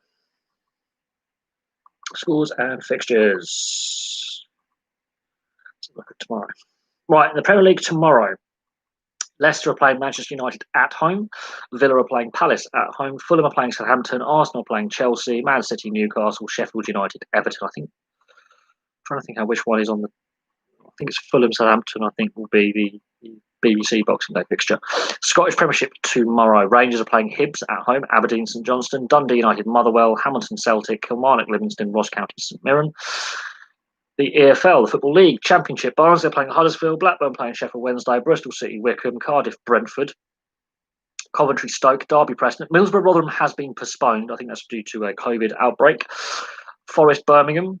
QPR, Swansea, Reading, Luton, and Watford, Norwich. All of them are 3 o'clock kickoffs apart from Watford, Norwich. League One, Blackpool playing Rochdale, Charlton, Plymouth, Crewe, Fleetwood, Doncaster, Accrington, Gillingham, Peterborough postponed. I think that's a COVID-related incident. Lincoln City, Burton, Milton Keynes, Dons, Bristol Rovers, Oxford United, Wimbledon, Portsmouth, Swindon is postponed. Sunderland, Hull is postponed. I think these are all to do with coronavirus. We're going to playing Shrewsbury. League Two, Cambridge are playing Leyton Orient. Exeter are playing Forest Green. Scunthorpe playing Mansfield, South End playing Colchester, Carlisle playing Bolton, Cheltenham Stevenage, Crawley Newport, Morecambe Grimsby, Oldham Harrogate. Yeah, Harrogate are now in League Two. Who would have thought that? Port Vale Barrow. Barrow made it to League Two. Yeah, who would have thought that? Salford are playing Walsall and Tranmere are playing Bradford. The National League, a lot of games postponed here. Bromley, Sutton postponed. I think that's COVID as well. Aldershot are playing Woking. Altrincham are playing Stockport. Boringwood, Barnet, match postponed. I think that's COVID related because it's not saying weather. Eastleigh are playing Weymouth. Hartlepool are playing Halifax. Kings Lynn are playing Notts County. Who would have thought Notts County would still be in the non-league? It's bizarre. Maidenhead United, one of my local teams, playing Wilsden. Solihull Moors playing Chesterfield. That's postponed. I think that's another COVID incident. Torquay are playing Yeovil. That will be a feisty game. That is not going to be pleasant. And Dover are playing Dagenham Redbridge at 5:20. National League North, if you want to keep going into the non-league. Telford playing Chester, Blythe Spas and Gateshead, Boston United, they are still going. Can't believe Boston United are still a team after all their financial irregularities. They used to be in the Football League many years ago. Playing Alfreton Town, Bradford Park Avenue playing York, Chorley Filed, Darlington, Spennymoor Town, what a name of a club, sorry. That's a brilliant name of a club. Gloucester City are playing Leamington. Guiseley are playing Farsley Celtic. Hereford, again, a former Football League club who've had to a lot of money problems, playing Kidderminster, again another Football League club there. Kettering Town, also used to be in the Football League, against Brackley Town. Southport, again another Football League club that's gone into hard time, playing Curzon Ashton. National League South, so there's some of my local teams are playing. Dorking Wanderers are playing Hampton and Richmond. I used to live near Hampton and Richmond's ground back in the day. Concord Rangers are playing Billericay Town. I've got family literally right by the stadium of Billericay, but they're playing away. Oxford City playing Slough Town. St Albans, Hemel Hempstead, that's postponed. Again, COVID. Chippenham, Bath City. Dulwich, Welling, Ebbsfleet, Dartford's off. Hungerford Town, Havant, Waterlooville off. Tonbridge and Maidstone United off. My dad used to play for Maidstone United back in the day. And then you've got the FA Trophy. Again, Maidstone United were meant to play against Frome Town. That match has been cancelled. Then you've got the Scottish Championship before Scottish football. Alloa are playing Wraith Rovers, Dunfermline and Blythe Hearts playing Ayr, Morton are playing Inverness K Thistle, and Queen of the South playing Dundee. Queen of the South play at Hampden Park, by the way. That's their home stadium. They're the other team from Glasgow after Celtic, Rangers and Partick. Scottish League One, Falkirk playing Partick Thistle. God, Partick have really tumbled down the leagues, haven't they? Because they were in the Scottish Premiership a couple of seasons ago. Clyde are playing Airdrieonians, Dumbarton playing East Fife, Forfar playing Cove Rangers, and then you've got a full Scottish Cup. There are a lot of games in the Scottish Cup. Lowland League got Berwick. Their games postponed. A lot of games postponed in the Lowland League, which is basically the non-league of Scotland. Only one match is taking place tomorrow. Lots have been postponed. I think, COVID. And the Welsh Premiership, no matches taking place at all. All matches postponed in Wales. Belgium, they've got a full fixture list as well. Brazil have got 3 games, and the Turkish Super League have 2 games tomorrow. So there's a lot of football taking place tomorrow, but a lot of games have been postponed. So if you are a football fan, there is plenty of football to watch, should you be able to, on bit, if they've got streaming services available or online. But a lot of matches have been postponed, so that's very, very interesting, the amount of games that are not taking place tomorrow for other reasons, like COVID, basically. So there is a full fixture list. Interesting to note that the Belgian league has got a full fixture list, but no other leagues, so that's interesting. And there's a full Scottish Cup fixture list as well, which is interesting considering that a lot of games in Scotland have been postponed. The lower leagues have been, and the non-league has been hammered. What do I think about the Canadian division in the NHL? I'm actually looking forward to it. Until the US borders open with Canada, it was the only option available to the NHL, apart from, let's say, moving the Canadian teams to the US and then putting them in bubbles, which the NHLPA voted against.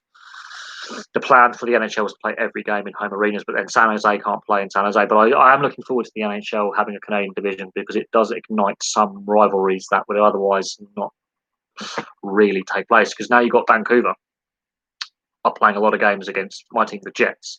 And because you've got the Battle of Alberta, that's going to be a big sell. And then you've got the Battle of Ontario between the Senators and the Maple Leafs, and then the Canadiens. So, it's going to be an intense battle. There are, out of the 7 teams, I think the Senators are the weakest team in Canada, and no one's predicting them to make the playoffs at all. There we go. Christmas.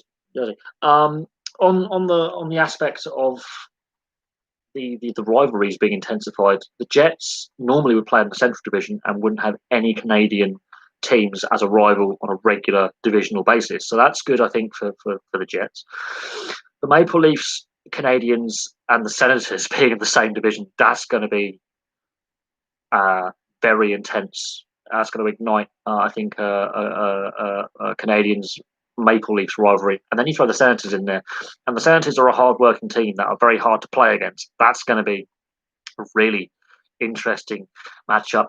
The Canucks, they have obviously the Flames and the Oilers normally in the Pacific Division. So for them, having 2 traditional division opponents with them, not a problem. But then they've got to play against other Canadian teams that they wouldn't see much in the regular season. It's going to be fun. It's going to be intense. Let's just say that. Do I hate any NHL teams? There are some teams that I don't enjoy watching as much as others. I think it's more to do with their style of play. But I wouldn't say I hate teams necessarily. I think I hate more the fan bases and the media than the actual team on the ice. I think to make the NHL as a player, you've got to have a certain style. I don't necessarily hate any teams. I prefer the 7 Canadian teams. I'd much rather watch the Canadian teams than some of the American teams. Absolutely, I think the Canadian division, I'm going to be salivating from January through to May. I'm going to be a dribbling wreck. I'll be trying to watch as many games as possible. I'm going to really enjoy that. There are some teams that I don't enjoy watching, and some fan bases that seem to have a very toxic element to them. But on the side of things, teams that I don't like as much. No, teams do I not enjoy watching as much. I'm not an over big fan of the Bruins. That's much to do with their media side of things and their announcers do my head in. But I'm not a big fan of the Penguins winning all the time. I was kind of happy that the Capitals managed to get over the hump and get their Stanley Cup. But all told, I just enjoy watching hockey. There are some teams that I just don't enjoy watching, not because I dislike them, it's just the style of play, or they're just, they're not very good. I'm not necessarily a massive fan of the Devils, to be fair, because they're just not a very good team. I'm a Jets fan and first, and a Coyotes fan as my second team, Arizona. But I wouldn't say I really hate a team. I think the Toronto media and to a certain extent the fan base are toxic. I think Boston, there is an element there that again is toxic. The Montreal Canadiens, with their obsession with having a GM and a coach that has to be bilingual, is outdated, and I think is hurting the team going forward, long term, because it's a global game now. I mean, you look at their lineup and how many French Canadians are actually in the Montreal Canadiens team. Not a lot. I think the Senators, the ownership. Do I love the Senators? Oh, hell yeah, I love watching the Senators do well. The fact they're struggling is because of ownership. I would say the Islanders. I'm not a massive fan of the Islanders. I don't know why. I've just never really clicked with the Islanders, so to speak. I've never really enjoyed watching them play. One of my best mates is a Rangers fan. Another one of my good mates is a Sharks fan. So it is what it is. Come playoff time, I'm a Jets fan. Yeah. Once the Jets are out of the playoffs, I sort of tune out a little bit. I've enjoyed Vegas's entry into the league. I think that's been a breath of fresh air, and they have a very good team. Trying to think, I don't really think there's any team I really hate. There's some teams that I think I'm not a massive fan of their style of play. Doesn't mean I dislike them. I love the NHL. I wouldn't say there's a particular team I hate. Every fan base has got some really toxic idiots. I mean, I'm on a Facebook group of Jets fans, and they've had to bring in the moderators and say you can't say these things. And I do get a bit fed up with some of the fans just being really, really shitty people. If I'm quite honest, I'm looking forward though to an all Canadian division. I think that's going to be where most of my focus is going to be until playoff time. I will obviously watch teams in the other divisions play. I think some teams have been given the short straw when it comes to travel and divisional realignment for this season. It's going to be interesting to see who makes the playoffs, who doesn't. And there could be some dark horses in there because of divisional realignments that may suit some teams. I think the Canadian divisions are the hardest division to predict. Everyone's saying the Maple Leafs should be top of the division. They should smash it out the park. You've got a Battle of Alberta that's relevant. The Oilers and the Flames beating the crap out of each other a lot is going to be fun. It's going to be feisty. And the fact that the Jets get to play against all the other 6 Canadian teams regularly, I think, is a positive, because we normally don't. We're normally in the Central. We're the only Canadian team in the Central. That's going to be fun. People saying we could finish 6th. We could finish 1st. The top 6 teams is going to be close. The Senators are predicted not to do very, very well, but having an all-Canadian division, that could spice it up and make it be a dark horse to make the playoffs. I'm looking forward to it. On the PSG side of things, with Tuchel's sacking, it was a matter of time, wasn't it? About money, I mean, this is PSG. It's a team that's bought the league. They can't win the Champions League. All the money they've spent, and because the French league has now become so uncompetitive because PSG have basically bought it for eternity. Um, it's kind of nice to see PSG struggle a little bit, wouldn't you say? I think the French league needs to have a new team winning it, because if PSG continue to win every season, it's going to switch fans off. And there's some great historical French clubs playing in that league. And I mean, there's some other very successful teams. I think, was it justified? The amount of money the owners have spent, they won't accept anything less than victory in every competition, and they're now not winning every competition. I think there's a lot to do with the squad and player unrest. I think Neymar is a big problem there. I think Neymar is an issue going forward, massive problem going forward. Um, Big ego. I think, is he skilled? Yeah. Is he a pain in the arse? Yes. Um, Player power, I think, has something to do with it. But I can't. French football has not been the same since PSG basically bought the league. It's nowhere near as competitive as it should be, and there's some great teams playing in France, great historical teams playing in France, and it's the French league just doesn't fill me with, oh, this is intense. It's PSG winning by 30 points a season. Okay, who's going to be the second best French team? They just can't financially compete. It'll be interesting to see who replaces him. Pochettino is on the hot list as the favourite to take over. He's won nothing as a manager. Comes second place a lot of the time. Won nothing as a manager, and I think he lost the dressing room at Tottenham. So it'll be interesting to see if who gets announced as Tuchel's replacement. But they're going into a situation where I think it's a very toxic atmosphere. They're going to have to deal with some very big egos in that dressing room. And they still haven't won the Champions League. That is a problem.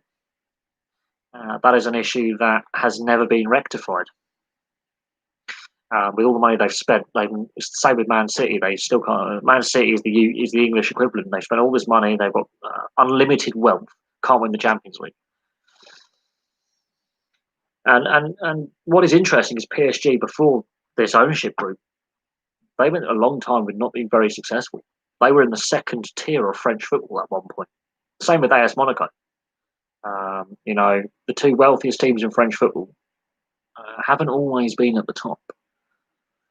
So it's an interesting thought. Was it justified? Is it justified? Clearly, you look at the amount of managers that PSG have had since this ownership group took over. There's been a lot there. Still can't win the Champions League. It's irrelevant how much money it's spent, because that's what they want to win. Same with Man City. That's what they want to win. They've won everything else domestically. They want to win the Champions League. Can't do it. And you look at football fans around the world. They want to see PSG and Man City fail because they have an unfair financial advantage. And it's true. Because there's no salary cap and because there's no spending cap in European football, which I think will have to become a thing at some point, and with the European Super League plans getting leaked and going down like a sack of shit, because here's the thing, I don't think fans will tolerate it. And if you can't sell the product to your existing fan base, and with no fans wanting to go to the stadiums and boycotting, you've basically already got a product that won't work. We've seen they've tried it in cricket, they've tried it in rugby league, with these breakaway leagues, and they didn't work.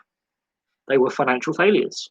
They were expensive. The WHA in North America, we've seen this since the 70s with these new breakaway leagues, with either taking existing teams or brand new teams. And they don't work. They don't work. They fail. They fail because they spend too much money, and then they're not making enough money to justify the spending of the money. And then teams struggle financially, and fans just don't turn up. It's a thing. The Super League rules in Australia, when it came to the NRL and Super League, the rival Super League, lasted 8 seasons. It took 3 years of legal challenges to prevent the leagues splitting. Then the Super League went ahead, and then it folded within a year. Couldn't be financially sustained. Teams went bust. The WHA lasted, I think, 7-8 years. Couldn't complete a full decade. Went bust. Went out of business because the contracts, the money spent couldn't be sustained because owners were like, oh, I've got to spend this much money. Oh, we have a problem, and they couldn't get a media deals and all that. I think UEFA are already planning changes to the Champions League format in 2024. I'm hoping they just bring back the Cup Winners' Cup because they're bringing in this third-tier European format, which no one wants, by the way, apart from UEFA, next season, which has not gone down well. And, there are going to be changes to the Europa League and the Champions League in 2024. And we will see what happens. The European Super League is not sanctioned by UEFA or the domestic FAs, and those clubs risk being put into the wilderness. And the players who play for those clubs may be barred from representing their countries at international level. So I can't see it happening because players want to play for their country. And national coaches want their best players available to play in European, World Cup and South American tournaments. And if their best players aren't available, they're not going to be very happy with it if they're not able to select their best players. On the Tuchel sacking, was it justified? Well, as I say, PSG have basically spent a lot of money, can't win the Champions League. They got close. No cigar. And I think Neymar and his petulance may have something to do with it. They have got a star-studded lineup in an uncompetitive league. It's making fans switch off for French football, which is a problem. Massive problem. And with the wages they're paying these players with no fans in attendance, that is a massive problem.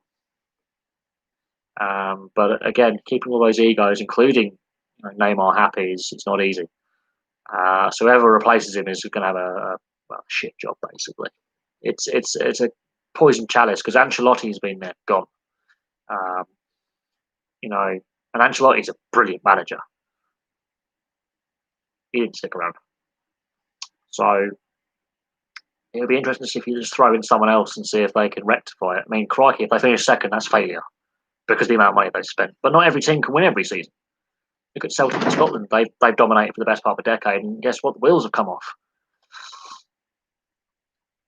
I mean, Barcelona, Sir Bobby Robson won 3 trophies in his only season at Barcelona, got sacked because he didn't win the league. So there are some clubs where you can be successful, still get the sack with Chelsea. I mean, look how many managers they've gone through. Conte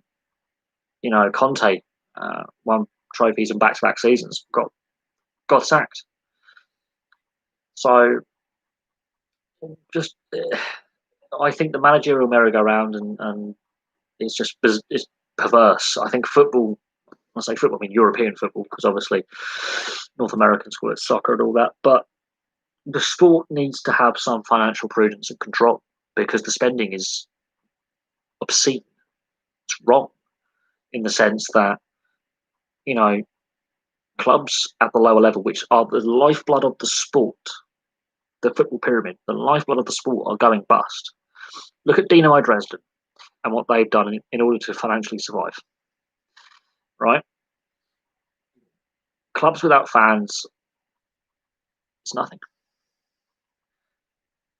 Empty stadiums show how vital we as fans going to games actually are. And PSG, they're not going to win every year. They want to win every year. They want to win everything. They can't because they're not playing in a competitive enough league. So when they come to actual tougher games in the knockout stages of the Champions League, because they're playing against a weakened league because they basically bought it for eternity, they are never going to win. Never go in the Champions League. Not with the way they need to have a few losing seasons where they finish second and don't necessarily win in order for them to get better. In my opinion, if they want to win the Champions League, they might have to lose a few domestic league seasons and actually get into a bit of a dogfight with other teams. And they might have to let some players go.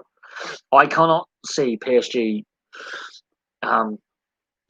being a very stable club going forward, I can see there being a lot of managerial chopping and changing there, and I don't think it'll do them any good.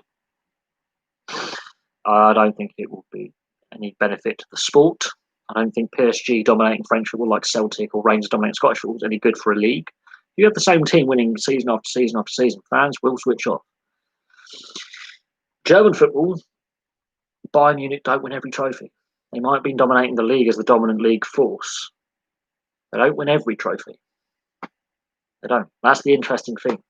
They are in a battle every season. They're not running away with the Bundesliga anymore. There are other clubs that are giving them a challenge. Red Bull Leipzig, Borussia Dortmund. They are mixing things up a little bit in recent seasons. The gap is closed considerably. It comes down to the last couple of games of the season now. And Bayern Munich will not be the dominant club in Germany forever, because the way the German ownership rules work and the German style of club ownership works, they will not be the most dominant team forever. It will not be sustainable. La Liga, Real Sociedad, there you go. They're top of the league at the moment. There is a change in some leagues with new teams popping in, and the European super clubs, those clubs that want to have their own private little league, their superiority is being challenged in a few locations. Juventus, while they are the most dominant club historically and the most successful club historically in history, haven't won every season. They don't win every season. The gap has closed from them. I remember when Inter were the dominant team in Italy, winning for a good several seasons in a row. I remember AC Milan, Napoli, Fiorentina were always in there. It was always Serie A in the 90s was a very competitive league. The Premiership, Liverpool, they may be top, but there are teams that are sniffing around them that may upset the apple cart. And look where Man United have now suddenly, just very slowly but steadily, picked up form. Arsenal have just disappeared. Chelsea are solid but not outstanding, and Tottenham have gone from first to fourth quicker than we went from, no lockdown to lockdown in this country. There you go. Things are becoming a bit more competitive in some leagues. The French league, however, is lagging behind in that competitiveness in the top 5 leagues. And PSG have been found out because I think their arrogance, their overspending, it's caught up with them. Was it justified? You've got to try and keep a lot of overpaid prima donnas happy. You're not going to do that. Not with the amount of money that these players are running. You're not going to keep those players happy. A lot of prima donnas there. You're never going to satisfy Neymar, I don't think. I mean, Neymar is always, I think, a bit of a destabilising factor. He's paid too much. His transfer was obscene. There's rumours linking him back to Barcelona. Barcelona are basically bankrupt, by the way. And they're not doing so well. You've got Atletico, Real Madrid are having a battle with Real Sociedad at the top of the La Liga. So it's not all going Real Madrid and Atletico Madrid's way. We may see a new champion in Spain for the first time since Valencia out of the big 3. Valencia were the last team to challenge the big 3 in Spain. Real Sociedad may be the next team to challenge the big 3. Athletic Bilbao, they've really faded in recent seasons. They have always been a good, solid top 4, top 5 side in Spain. One of the most successful clubs in Spain historically. Not as good as they used to be, but look for that to change. I think the old order is shifting, and the French league needs to shift with it. When I say shift with it, the dominance of PSG has been bought, hasn't been earned. They're not developing players through their youth academy. They're just buying mercenary players in and paying them stupid money. The other French clubs are developing through their youth systems, players. And then those players end up leaving France and going elsewhere in Europe, which is detrimental to French domestic football. Their best players leave. PSG has done nothing with its youth academy of note recently, in my mind, looking at that squad. They buy in mercenary, overpaid players who have no club loyalty. And I can't see PSG continuing with this business model for very, very long, because you always need that youth talent coming through. You always need that outreach with the community. And if the European Super League was to go ahead, UEFA's already said, well, it's an unsanctioned league. We're not going to sanction it. Oh, yeah, we can ban these players from playing for their country as well because it's not sanctioned by FIFA either. There you go. It's all about money. All about the money. And I think fans have said enough's enough. We've been, paying too much. These players are overpaid. We may see what comes out of a attempted breakaway Super League is salary caps. We may see spending caps because we know that UEFA have admitted financial fair play doesn't work, and we've seen how other leagues have brought in salary caps to pretty good effect. And you notice with the salary cap system, player wages keep going up. Just remember that. Before the NHL brought in a salary cap, players were like, oh no, our wages aren't going to go up. Oh, we're not going to, we're going to give away too much. Actually, NHL player wages until this cap crunch crisis with COVID have gone up every season. Players now are paid well more than what they were paid in 2004, 2005 when that lockdown came in and we lost the whole season. So salary caps actually work in increasing player wages every season on average from where they were before the cap system was brought in. Players are better paid now in real terms than what they were pre-cap era. Same in rugby league, same in rugby union, same in the NHL, same in the NFL. Although players are going to have to take a slight step back in their salaries, guess what? Their salaries are still higher than their last collective bargaining agreement. So they're actually still better off than what they were at the last CBA. NBA, the players are still better off since the last CBA. The only major North American sport not to have a salary cap is Major League Baseball.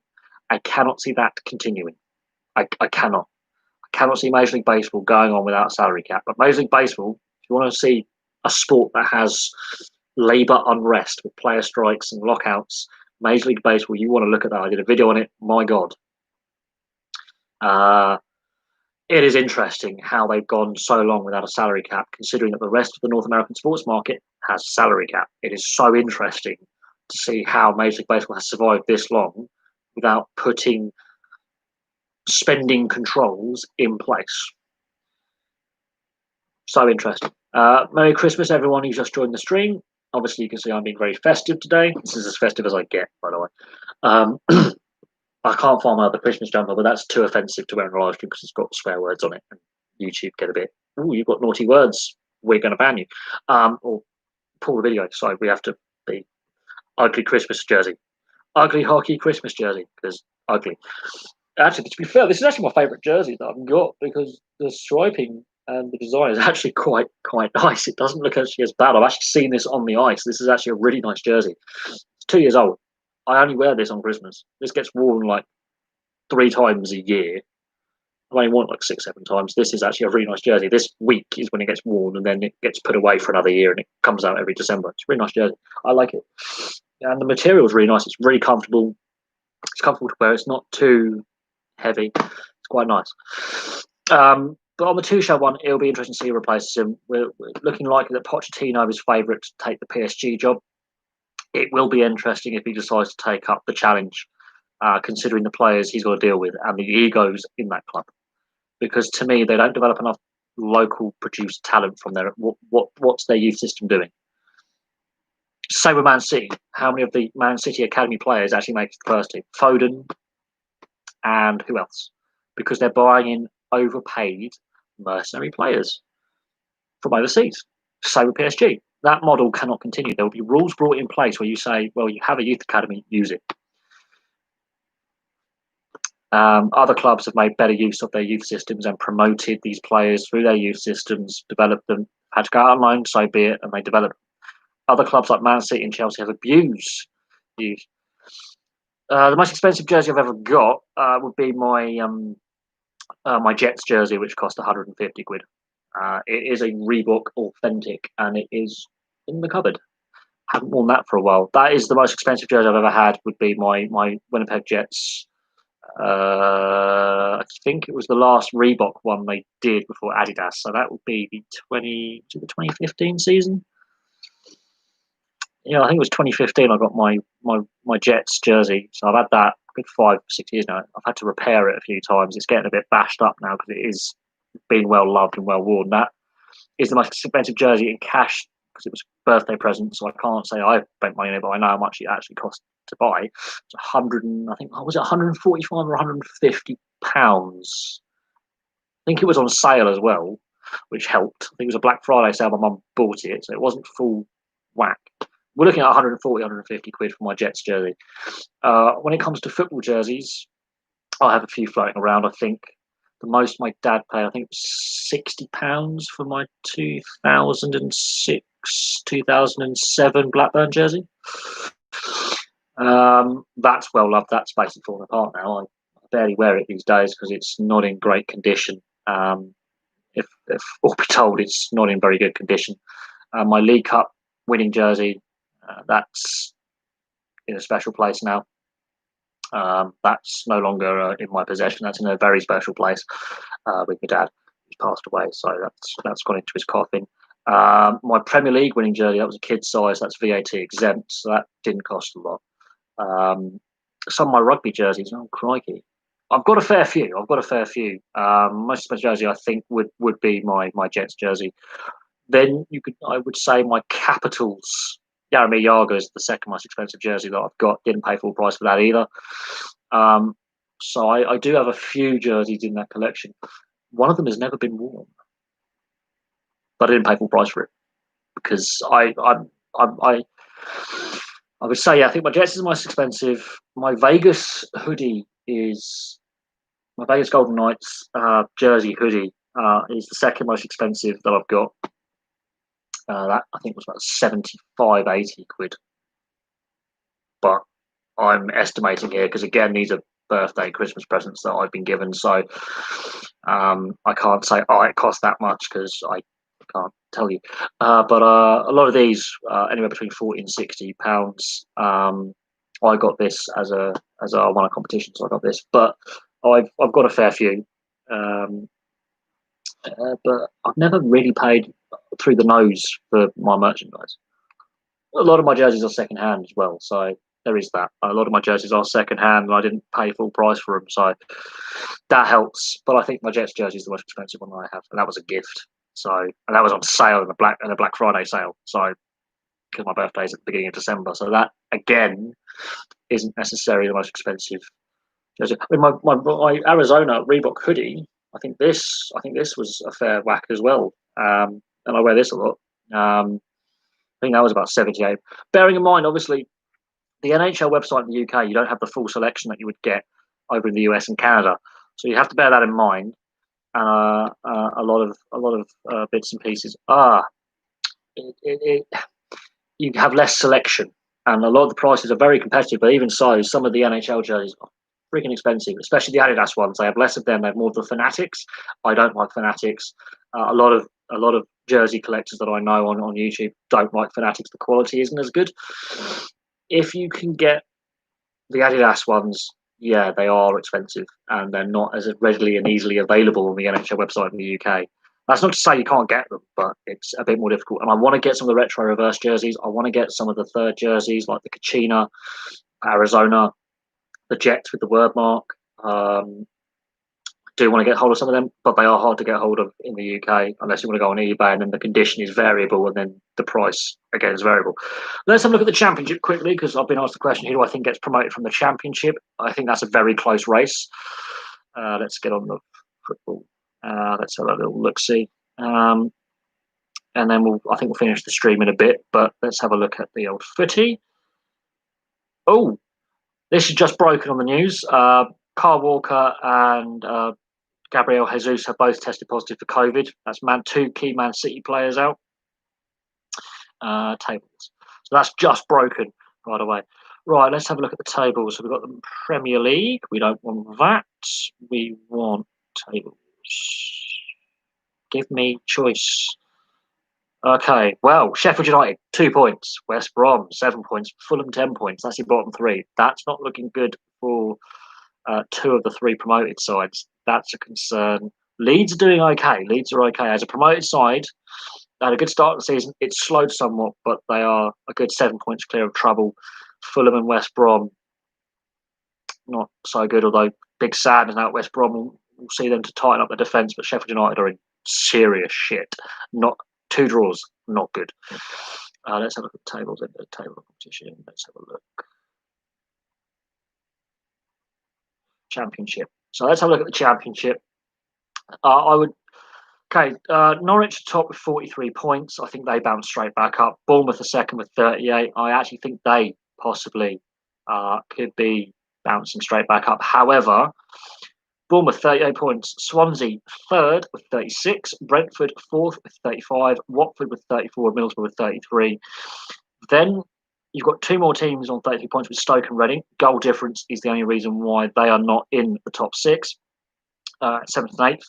Bristol are ninth, 30 points. Then you have Cardiff with 29. Blackburn, my team, with 28. We've dropped out of the playoff places. We've had a few rough games. We've lost a couple of games, which is a bit frustrating. But we have got a better goal difference than teams around us. So a win or two could completely change the situation. Huddersfield, 28. Barnsley, 28. Luton have got 27. And then it's quite congested until you get Preston 26, Millwall 25. Then there's a gap to Birmingham on 17th with 22. Coventry got 22 as well. Issues around their stadium, by the way. And then there's a bigger gap. And then there's a gap to QPR with 20. Then Forest with 17. Rotherham with 16. Derby with 16. Sheffield Wednesday and Wycombe both have 12. I think Norwich, are going to go. And I think Norwich, the way they're playing, they're going to bounce back up. Whether they can sustain themselves in the Premier League, if they don't get up, I don't know. But from Bournemouth through to Blackburn and Huddersfield and Barnsley, only 10 points. 10 points from second to 13th. Still a very congested league. And then Luton are only on 27 points.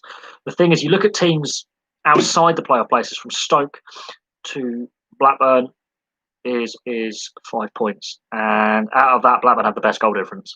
So if it was just Stoke, Reading and Bristol and Cardiff, for example, would start drawing games, dropping points, and let's say Blackburn would start winning games, my team, and I'm a Blackburn fan, there's a bit of bias here, the goal difference is far superior. It could come down to goal difference who actually gets into the playoff places, because there's only 5 points from Middlesbrough to Blackburn, Huddersfield and Barnsley.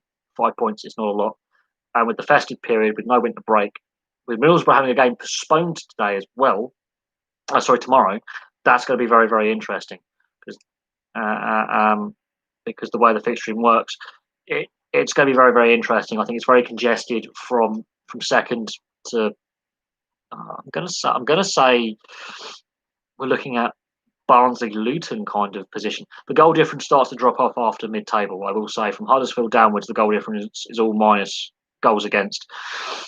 Outside the playoffs with a positive goal difference is Blackburn, Cardiff, Reading and Stoke. Blackburn have the best goal difference outside of the top six with 10, which is better than two teams in the top six as well. And I think the third or fourth best goal difference in the league.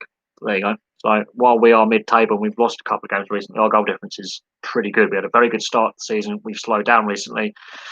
The battle in the Championship, I think it's too soon. There could be teams that could drop out. The fact that you have 9 teams with 30 points or more. You have 3 teams on 33 points. 1 is in the playoff positions, 2 are outside. Goal difference is the reason why Middlesbrough are in the playoff hunt, even though Reading have won more games.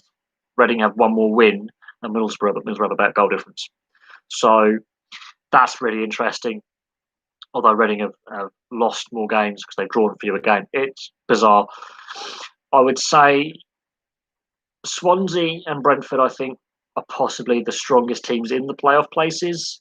Bournemouth and Norwich have been in the top 2 for a while now, though. They've been, and Norwich have got a good 5-point gap over Bournemouth. So I think Norwich are the runaway leaders at the moment. They've won 3 more games than anyone else. There's only 2 teams that have won 10 games. Norwich have won 13, and one of those teams that won 10 games is Reading. Reading have had a little bit of stumble in form. That's why their goal difference has taken a hit. But some of these teams are. It's even at the bottom. It's congested because Wednesday and Wycombe both have 12 points. Derby and Rotherham both have 16, and then you've got Forest with 17. I would say QPR, Coventry, Birmingham, Millwall. I think they're all pretty safe. I think the relegation battle is going to be between Forest, Rotherham, Derby, Sheffield Wednesday, and Wycombe. I think Norwich, they're going to be champions. I can't see them being caught because they've got that little bit of buffer. Although it could happen, they could run out of steam. I can't make a prediction because the playoff places, it's so tight. The actual playoff places, there's 3 points covering 6 teams. 4 in the playoffs, 2 outside. And then behind that, you've got a whole host full of teams within a few points of that. So a couple of wins completely can change the whole look of of the league structure. But every team has lost games. I mean, Norwich have not got a 100% record. They've only got the third best goal difference. Bournemouth have a better goal difference by a lot. Brentford have a better goal difference. So goal difference could be crucial when it comes to final places. I can't tell you. I think Norwich are favourites to win the Championship outright. I think Bournemouth are favourites to come second, partly because their attack is so lethal, and they're drawing a lot of games. They've only lost two. They've lost less games. They've only lost 2 games all season. So I think Bournemouth have actually got a good sort of foundation to bounce back at first attempt as well.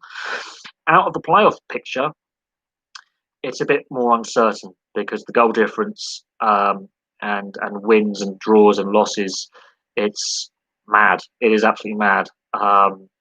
When you're looking at from 13th through to third, there's only 8 points covering half the league, pretty much. So I think it's too soon. I think after the festive period, we'll have a better idea of who's going to finish where, and we may start to see some separation between the better teams and the worst teams. But I think it's too soon yet. I think the relegation battle is a bit too soon yet. I think 5, possibly 6 teams are going to be fighting out to avoid relegation. It's going to be interesting. Nottingham Forest have got a shocking goal difference compared to teams around them, like Rotherham and QPR have got a better goal difference. In the bottom 3, Wycombe's goal difference is atrocious. Absolutely hideous goal difference. And that's where Sheffield Wednesday and Derby have started to turn things around under Wayne Rooney as sole manager. They're starting to improve. They have drawn a lot of games. And that's, again, the goal difference and the win record is another reason. When you're looking at, say, goal difference was the same, Rotherham have won that extra game. So it's very tight. It's a very tight one. I think it's too soon at this point to say who's definitely going to get promoted and who's definitely going to get relegated. I think Norwich are favourites to go straight back up. I think Bournemouth, they've only lost 2 games. I think Bournemouth have actually had a better record. You're looking at draws, wins and losses. They've won less games. They've got more draws in there. That could prove crucial because they can stick in games which Norwich are losing. That could prove in Bournemouth's favour. I think Bournemouth, if they keep picking up these draws where Norwich are dropping the odd game here or there, that gap could close, although it's a 5-point gap. Bournemouth could get 2 wins over the festive period. Norwich could lose 2 games, and then Bournemouth are top. So until there's some massive degrees of separation, I think the playoff battle is very congested. There are some teams on the outside looking in that, again, festive period, all they've got to do is win 2 out of 3 games, and teams above lose 2 out of 3 games or drop points with draws, and then the playoff picture gets turned into an absolute mess. The Premier League side of things, Sheffield United have had it. They're in trouble. They're going down. Fulham, I'm not keen on Fulham either staying up. And West Brom, yeah, they got Big Sam, and Big Sam does have a habit of not getting relegated. But is this a step too far? Fans aren't happy with his appointment across the board, not just West Brom fans. Football fans in general are like, why are we recycling these same managers who keep getting jobs even though they don't stick around? Same recycling of not great quality. And there is a bit of truth to that. I think the style of football is changing. There's a reason why Leeds, as a promoted club, are doing so much better than the other 2 promoted clubs. There's a reason why Sheffield United have really... Did they overachieve last season? Or are they massively underachieving this season? 2 points, 2 draws. They haven't won a game yet. I think Sheffield United relegated. They're done. No team at this point in the season, even though we start the season a month later, no team at this point in the season with no wins has stayed up. I think Sheffield United have had it. West Brom, we'll wait and see what happens over the festive period. They could get a string of results together with Big Sam, although he lost his first game in charge. We shall see. If Big Sam can't get results coming in soon, they could be done as well. And then it's a battle between Fulham and I think Brighton for that next relegation spot. Although I think Fulham won't have enough. Fulham may be, I think the bottom 3 may be the bottom 3 come the end of the season. But I could be proven wrong, and I'm crap at predicting stuff, quite honestly. If people were to ask me to predict who's going to win the grand final in the NRL next season, I could do that. I would say the Melbourne Storm as defending champions, but I said, I thought, beginning of the season, before the season started, the Roosters would do 3 in a row. I was wrong. Liverpool look very strong right now in the Premier League, although, looking at the Premier League, I'm going to look at this quickly.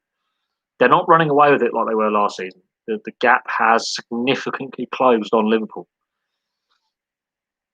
They ran away with the league last season. That gap isn't there now. It's not the same gap that was there before. The gap between, I mean, Liverpool got 31 points, Leicester are second with 27. There isn't a gap there. It's 4 points. And you look at it, the only reason why they're 4 points ahead is they've drawn 4 games and only lost 1, whereas Leicester have had no draws this season. That is it. They both won 9 games. That is the only difference between the two clubs, is 4 draws for Liverpool. That is the only difference, is they've only dropped 3 points. That's it. They would have, if they hadn't dropped, they've dropped, well, let's say 3 points. Okay, they've lost 1 game, drawn 4. But that's the difference, is 4 draws. Man United have snuck up into third with 26. Everton have got 26. Chelsea have got 25. Tottenham have gone from first to 6th in 2 games. Ridiculous, that, isn't it? Southampton are 7th. They were 3rd 2 games ago. That is bizarre as well. Man City are at 8th. Man City are so far behind in the league table in the sense of position, not by points. It's not that much. From Leicester to Wolves in 11th, 7 points. Second to 7th, 7 points covers 9 teams. 10 teams covers by 7 points. That's 2 wins and a draw. The festive period could really sort this out. Man City have only won 6 games all season. The only reason why they're 8th and not lower down is they've got 5 draws. Man City could be much lower down this table. At the bottom end, as I say, Sheffield United have only got 2 draws. They are doomed. West Brom have got the worst goal difference, however. That's interesting. And again, they would be in trouble if they hadn't got that win. They've got 4 draws. Fulham have got 2 wins, 4 draws. Their goal difference, again, much like last one in the Premier League, not good enough. Brighton, their goal difference is a lot better than Burnley above them. So it can be and Burnley got a game in hand. That's interesting. There are games in hand here because of various cup commitments and COVID cancellations. So teams with games in hand. Man United have got a game in hand. Man City have got a game in hand. Villa have got 2 games in hand. Newcastle have got a game in hand. Burnley have got a game in hand. That completely changes the dynamic of the league. Should these teams pick up points, especially Villa, they could leapfrog. They get 2 wins with their games in hand. They could leapfrog City, Southampton, Tottenham, Chelsea, and they could actually, Aston Villa could, if they win both games in hand, they could be 3rd. And they've got a good goal difference as well. They've got a better goal difference than Man United and Everton. They could jump to 3rd with 2 wins. That is how ridiculous it is with Aston Villa having 2 games in hand. Man City, they could jump to, where will Man City got goal difference? They could jump to 3rd if they win their game in hand. It's ridiculous. Although I can't see that happening, but in theory that they could. Bottom end, Burnley could really get themselves out of trouble if they win their game in hand. They could leapfrog Arsenal. So when you ask, you could get right from the Championship, it's like, who's going to get relegated from the Premier League? Arsenal are in trouble. 14 games played, 4 wins, 2 draws, 8 losses, a -6 goal differential, 14 points. 15th. Burnley, 13 games played, 3 wins, 4 draws, 6 losses, a -11 goal differential. So Burnley, okay, their goal differential may be the saving grace for Arsenal within the short term. Brighton, 14 games played, 2 wins, 6 draws, 6 losses, -6 goal differential, 12 points. And that's where it gets interesting. Is their goal differential is the first up. And if teams are tied on goal differential, then it gets wins, draws, losses. It gets peculiar. Then head-to-head comes into it. Arsenal are in trouble. And if Burnley win that game in hand, they leapfrog. And then Arsenal are in danger of being in 16th. When was the last time Arsenal were in 16th? They have really declined rapidly. Arsenal are in trouble. The fact that Man City are 8th. When was the last time Man City were 8th? Sven-Goran Eriksson was in charge. Oh, I'm not joking. That's how long ago Man City were last time they were in 8th that I could think of on the top of my head. Spurs dropped out the top 4 altogether. And this is the top 4. Liverpool, Leicester, Man United, Everton. There is a changing of the guard. How long Man United can keep up this pace since this little turnaround? They've touched Mother Earth a little bit. They've had a poor run of results in certain competitions. Europe hasn't gone well. Their league form, however, they've snuck into the top 3. Dark horse there. Everton, Ancelotti, that's an inspired managerial appointment. I think Everton have made the right decision getting Ancelotti in there. They're only 5 points up top. They're not miles away from top spot. Leicester should not be discounted from the league battle. They're doing very, very well this season. And the difference between Liverpool and teams below them, especially Leicester, Everton, and Southampton, is these clubs don't have any European commitments, whereas Liverpool, Man United, Chelsea, and Spurs have European commitments because Europa League and Champions League. That could be an interesting, in the title running. Let's just say the cup commitments of these other teams could have an impact on squad rotation, squad management. And yes, Man United do have a game in hand. That is interesting. Man City are not doing as well. They're not doing as well. They've only lost 2 games all season, but they're not scoring as many goals, and they're dropping points and getting a lot of draws in games they would have won last year, year before, and the year before that. So Man City have, I think, they've reached their peak and they're starting to decline somewhat. That could be interesting to see if Guardiola is still manager at the end of the season. That could be very interesting. Arsenal, Arteta, will he be manager at the end of the season? That will be very interesting because they're 9 points behind Man City, eh? So there is a bit of separation starting to appear. Sheffield United do risk getting cut off at the bottom by themselves. Oh, thank you for your Christmas messages, Chester. I really appreciate that. The stream's going to be winding down. I've got to put the Christmas lunch on. I'm having Shanghai beef with udon noodles because I'm not making a Christmas dinner for one person. Microwave meal. I live by myself. There is no point in me getting a crazy Christmas dinner when I'm by myself. Who am I going to share it with? I was planning to have Christmas at my mum's, but obviously I'm in a tier 4 area. That can't happen today. So that was my Christmas flush down the toilet the other day going into tier 4. With my work, however, what I've noticed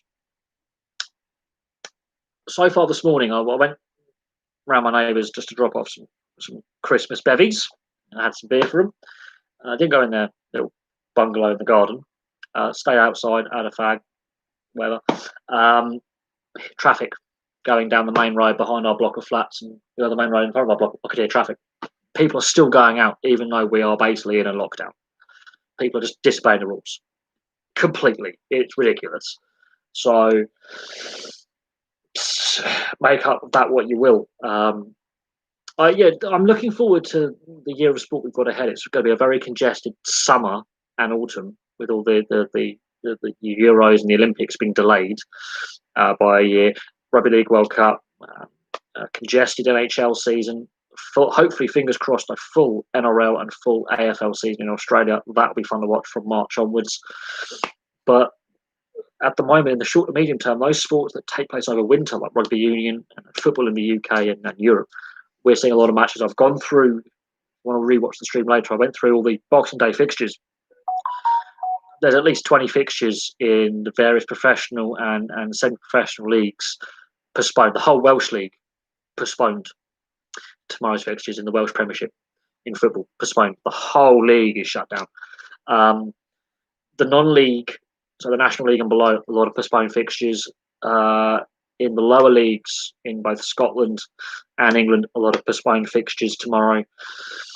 So there's a lot of fixtures postponed for various reasons. Now, yes, the Scottish Cup is taking place, but there are games postponed for other reasons other than cup fixtures, and a lot of them to do with COVID. So it'll be very interesting to see if football can get through without having to shut down again. The fact that Kyle Walker and Gabriel Jesus have both tested positive for COVID is a concern. That's more Man City players having positive tests. That's more Premier League players having positive tests. I mean, Millwall have had games postponed. This is why when you look at the league table for teams, I'm saying these teams have got games in hand. Part of that is due to the coronavirus. That is going to be very, very interesting. With games being postponed because of COVID, have the FA in the UK at least given enough flexibility? And say with UEFA, with the Champions League and Europa League, is there enough flexibility there? Should games be cancelled or postponed to rearrange those fixtures? Because looking at the figures and the transport disruption we've had in the last week, where borders, even inside the EU, Denmark and Sweden, their borders shut. The UK is now, let's say, the Pro 14 is expanded with the South African teams.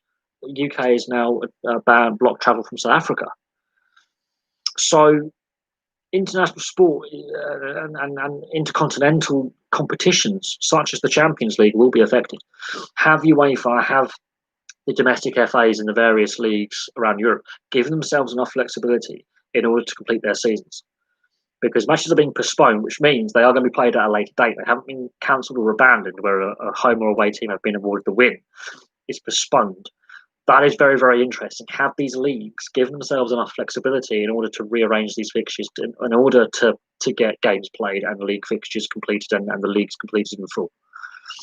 That is going to be very interesting. Will we have another COVID-disrupted league season, which, bearing in mind, the lower leagues can't afford? Even with the rescue package they've been given between the EFL and the Premier League and the FA and that rescue package, League One and League Two cannot afford to have another disrupted season where matches aren't completed. Cannot happen. Cannot be afforded. The non-league as well, they need to have the seasons completed in order for clubs to survive. But yeah, it's going to be interesting to see if there's enough flexibility there to rearrange these fixtures that are postponed. Because when it's postponed, it means they can be refixtured into the fixture list. If they're cancelled or abandoned, that changes things. So we'll see from that point of view. Anyway, I'm going to leave that for now because I've got to put my lunch on. So thank you very much for watching. I really appreciate it. Thank you very much for all your questions. There's been some very interesting questions when it comes to,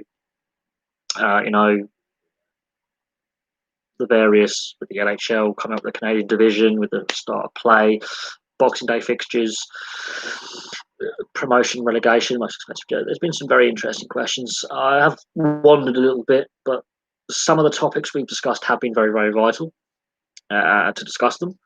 And there's going to be some more sports stories. I've got to now prep my NRL preview series, carry on with that. And we've got to look at the fact that the PSG situation with Tuchel getting sacked, Pochettino, will he be the guy to replace Tuchel? And the long-term future of French football, I think, is at stake. If another team wins the French top flight, Ligue 1, that's probably more beneficial for French football than PSG winning every year. That's my personal opinion. Other French teams need to win trophies in order for French football to become viable, as in vibrant again, because PSG buying the league every year and having overseas players does nothing for that league as a spectacle. Anyway, thank you very much for watching. Please place your thoughts on my other videos.